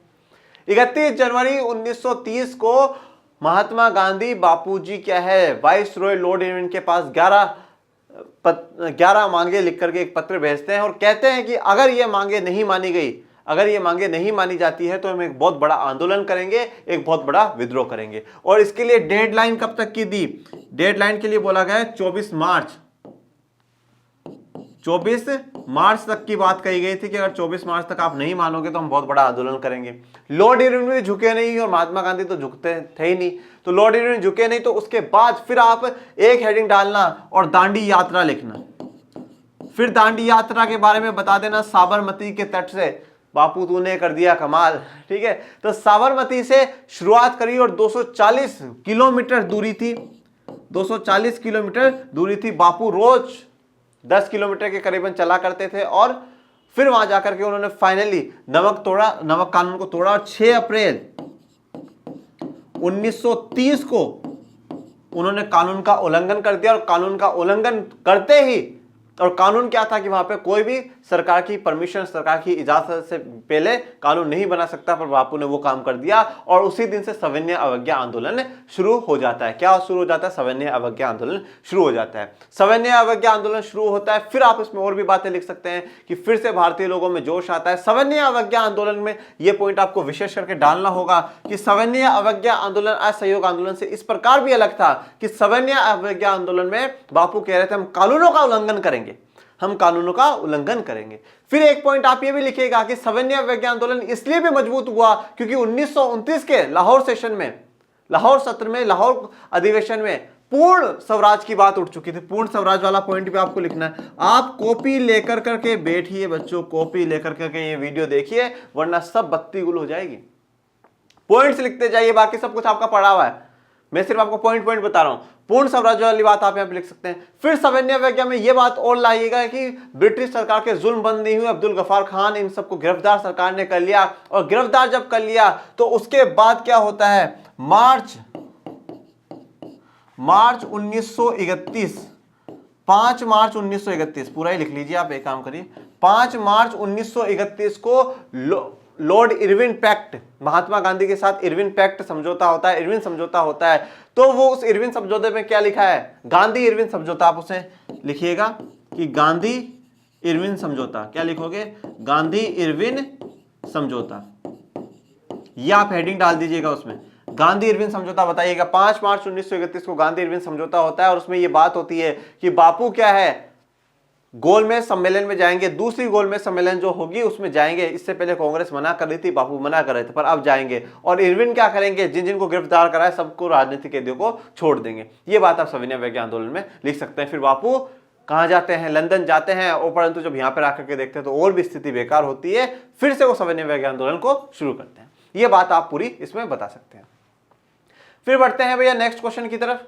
नेक्स्ट क्वेश्चन है, लोकतंत्र को परिभाषित करते हुए लोकतंत्र की आर्थिक उपलब्धियों का वर्णन करें। क्वेश्चन नंबर 22 सवाल पूछा गया है पॉलिटी में से, और पॉलिटी का चैप्टर नंबर 7 लोकतंत्र के परिणामों में से। अगला पूछा गया, नागरिकों की गरिमा और आजादी से क्या आशय है। डायरेक्ट क्वेश्चन, मतलब लाइन उठा दी, जो टॉपिक की लाइन दी हुई ना वो लाइन उठा करके आपको क्वेश्चन दिया। इससे आसान अब आप बोर्ड से क्या उनकी जान लोगे कि यार बोर्ड में पेपर बनाने वालों की। और अभी भी अगर 80 में से 75 से ऊपर नंबर नहीं आते हैं तो फिर शर्म है आप लोगों पे, ठीक है ना। अब आइए लोकतंत्र को परिभाषित करते हो। तो सबसे पहले लोकतंत्र की आपको एक बहुत सुंदर सटीक परिभाषा लिखनी है, और उसमें वो कौन सी, आप अब्राहम लिंकन साहब वाली परिभाषा लिख सकते हैं। आप उसमें यह भी बता सकते हैं कि चुनावों द्वारा मतदान करवा करके क्या है, एक सरकार को चुना जाता है, और वो प्रतिनिधि हमारा क्या है, लोकतंत्र में क्या करते हैं, हमारी आवाज को उठाते हैं। तो लोकतंत्र की आप कोई भी परिभाषा लिख सकते हैं। अपन मैं फर्स्ट चैप्टर से सत्ता की साझेदारी से पढ़ा रहा हूं। ओके, जनता के लिए, जनता का, जनता द्वारा, ये वाली अब्राहम लिंकन साहब की भी आप लिख सकते हैं। कोई सी भी जो भी परिभाषा आपको बेहतरीन लगे वो आप लिख सकते हैं। फिर पूछिए आर्थिक उपलब्धियां। देखो आर्थिक उपलब्धियों में हमने ये बात करी थी, आपको सबसे पहले लिखना है कि लोकतंत्र की तुलना में, पहला पॉइंट जो आप लिखेंगे, सबसे पहले तो आप लोकतंत्र की परिभाषा लिख देंगे। परिभाषा कैसे लिखेंगे, ऐसे लोकतंत्र हेडिंग डालेंगे, लोकतंत्र हेडिंग डाल करके फिर आगे जो भी परिभाषा आपको लिखनी है वो लिख दीजिएगा। फिर एक हेडिंग डालिएगा, लोकतंत्र की आर्थिक उपलब्धियों का वर्णन निम्न प्रकार है। पहला, लोकतंत्र की तुलना में तानाशाही में आर्थिक वृद्धि ज्यादा होती है, आर्थिक उपलब्धियां ज्यादा है। तो यहां पर हमने लोकतंत्र की तुलना में किसको ज्यादा बढ़िया बताया, तानाशाही को ज्यादा बढ़िया बताया। दूसरे पॉइंट में आप ये लिखेंगे, सिर्फ और सिर्फ ऐसी बात नहीं कि तानाशाहियों में ही आर्थिक वृद्धि होती है, व्यवस्था के अलावा और भी कुछ चीजों का इसमें हमें देखना चाहिए, जैसे कि जनसंख्या का आकार। पहला पॉइंट ए, जनसंख्या कितनी है, जनसंख्या का आकार, वैश्विक स्थिति कैसी है, दुनिया में कैसी स्थिति चल रही है वो भी डिपेंड करता है, वैश्विक स्थिति क्या है वो भी।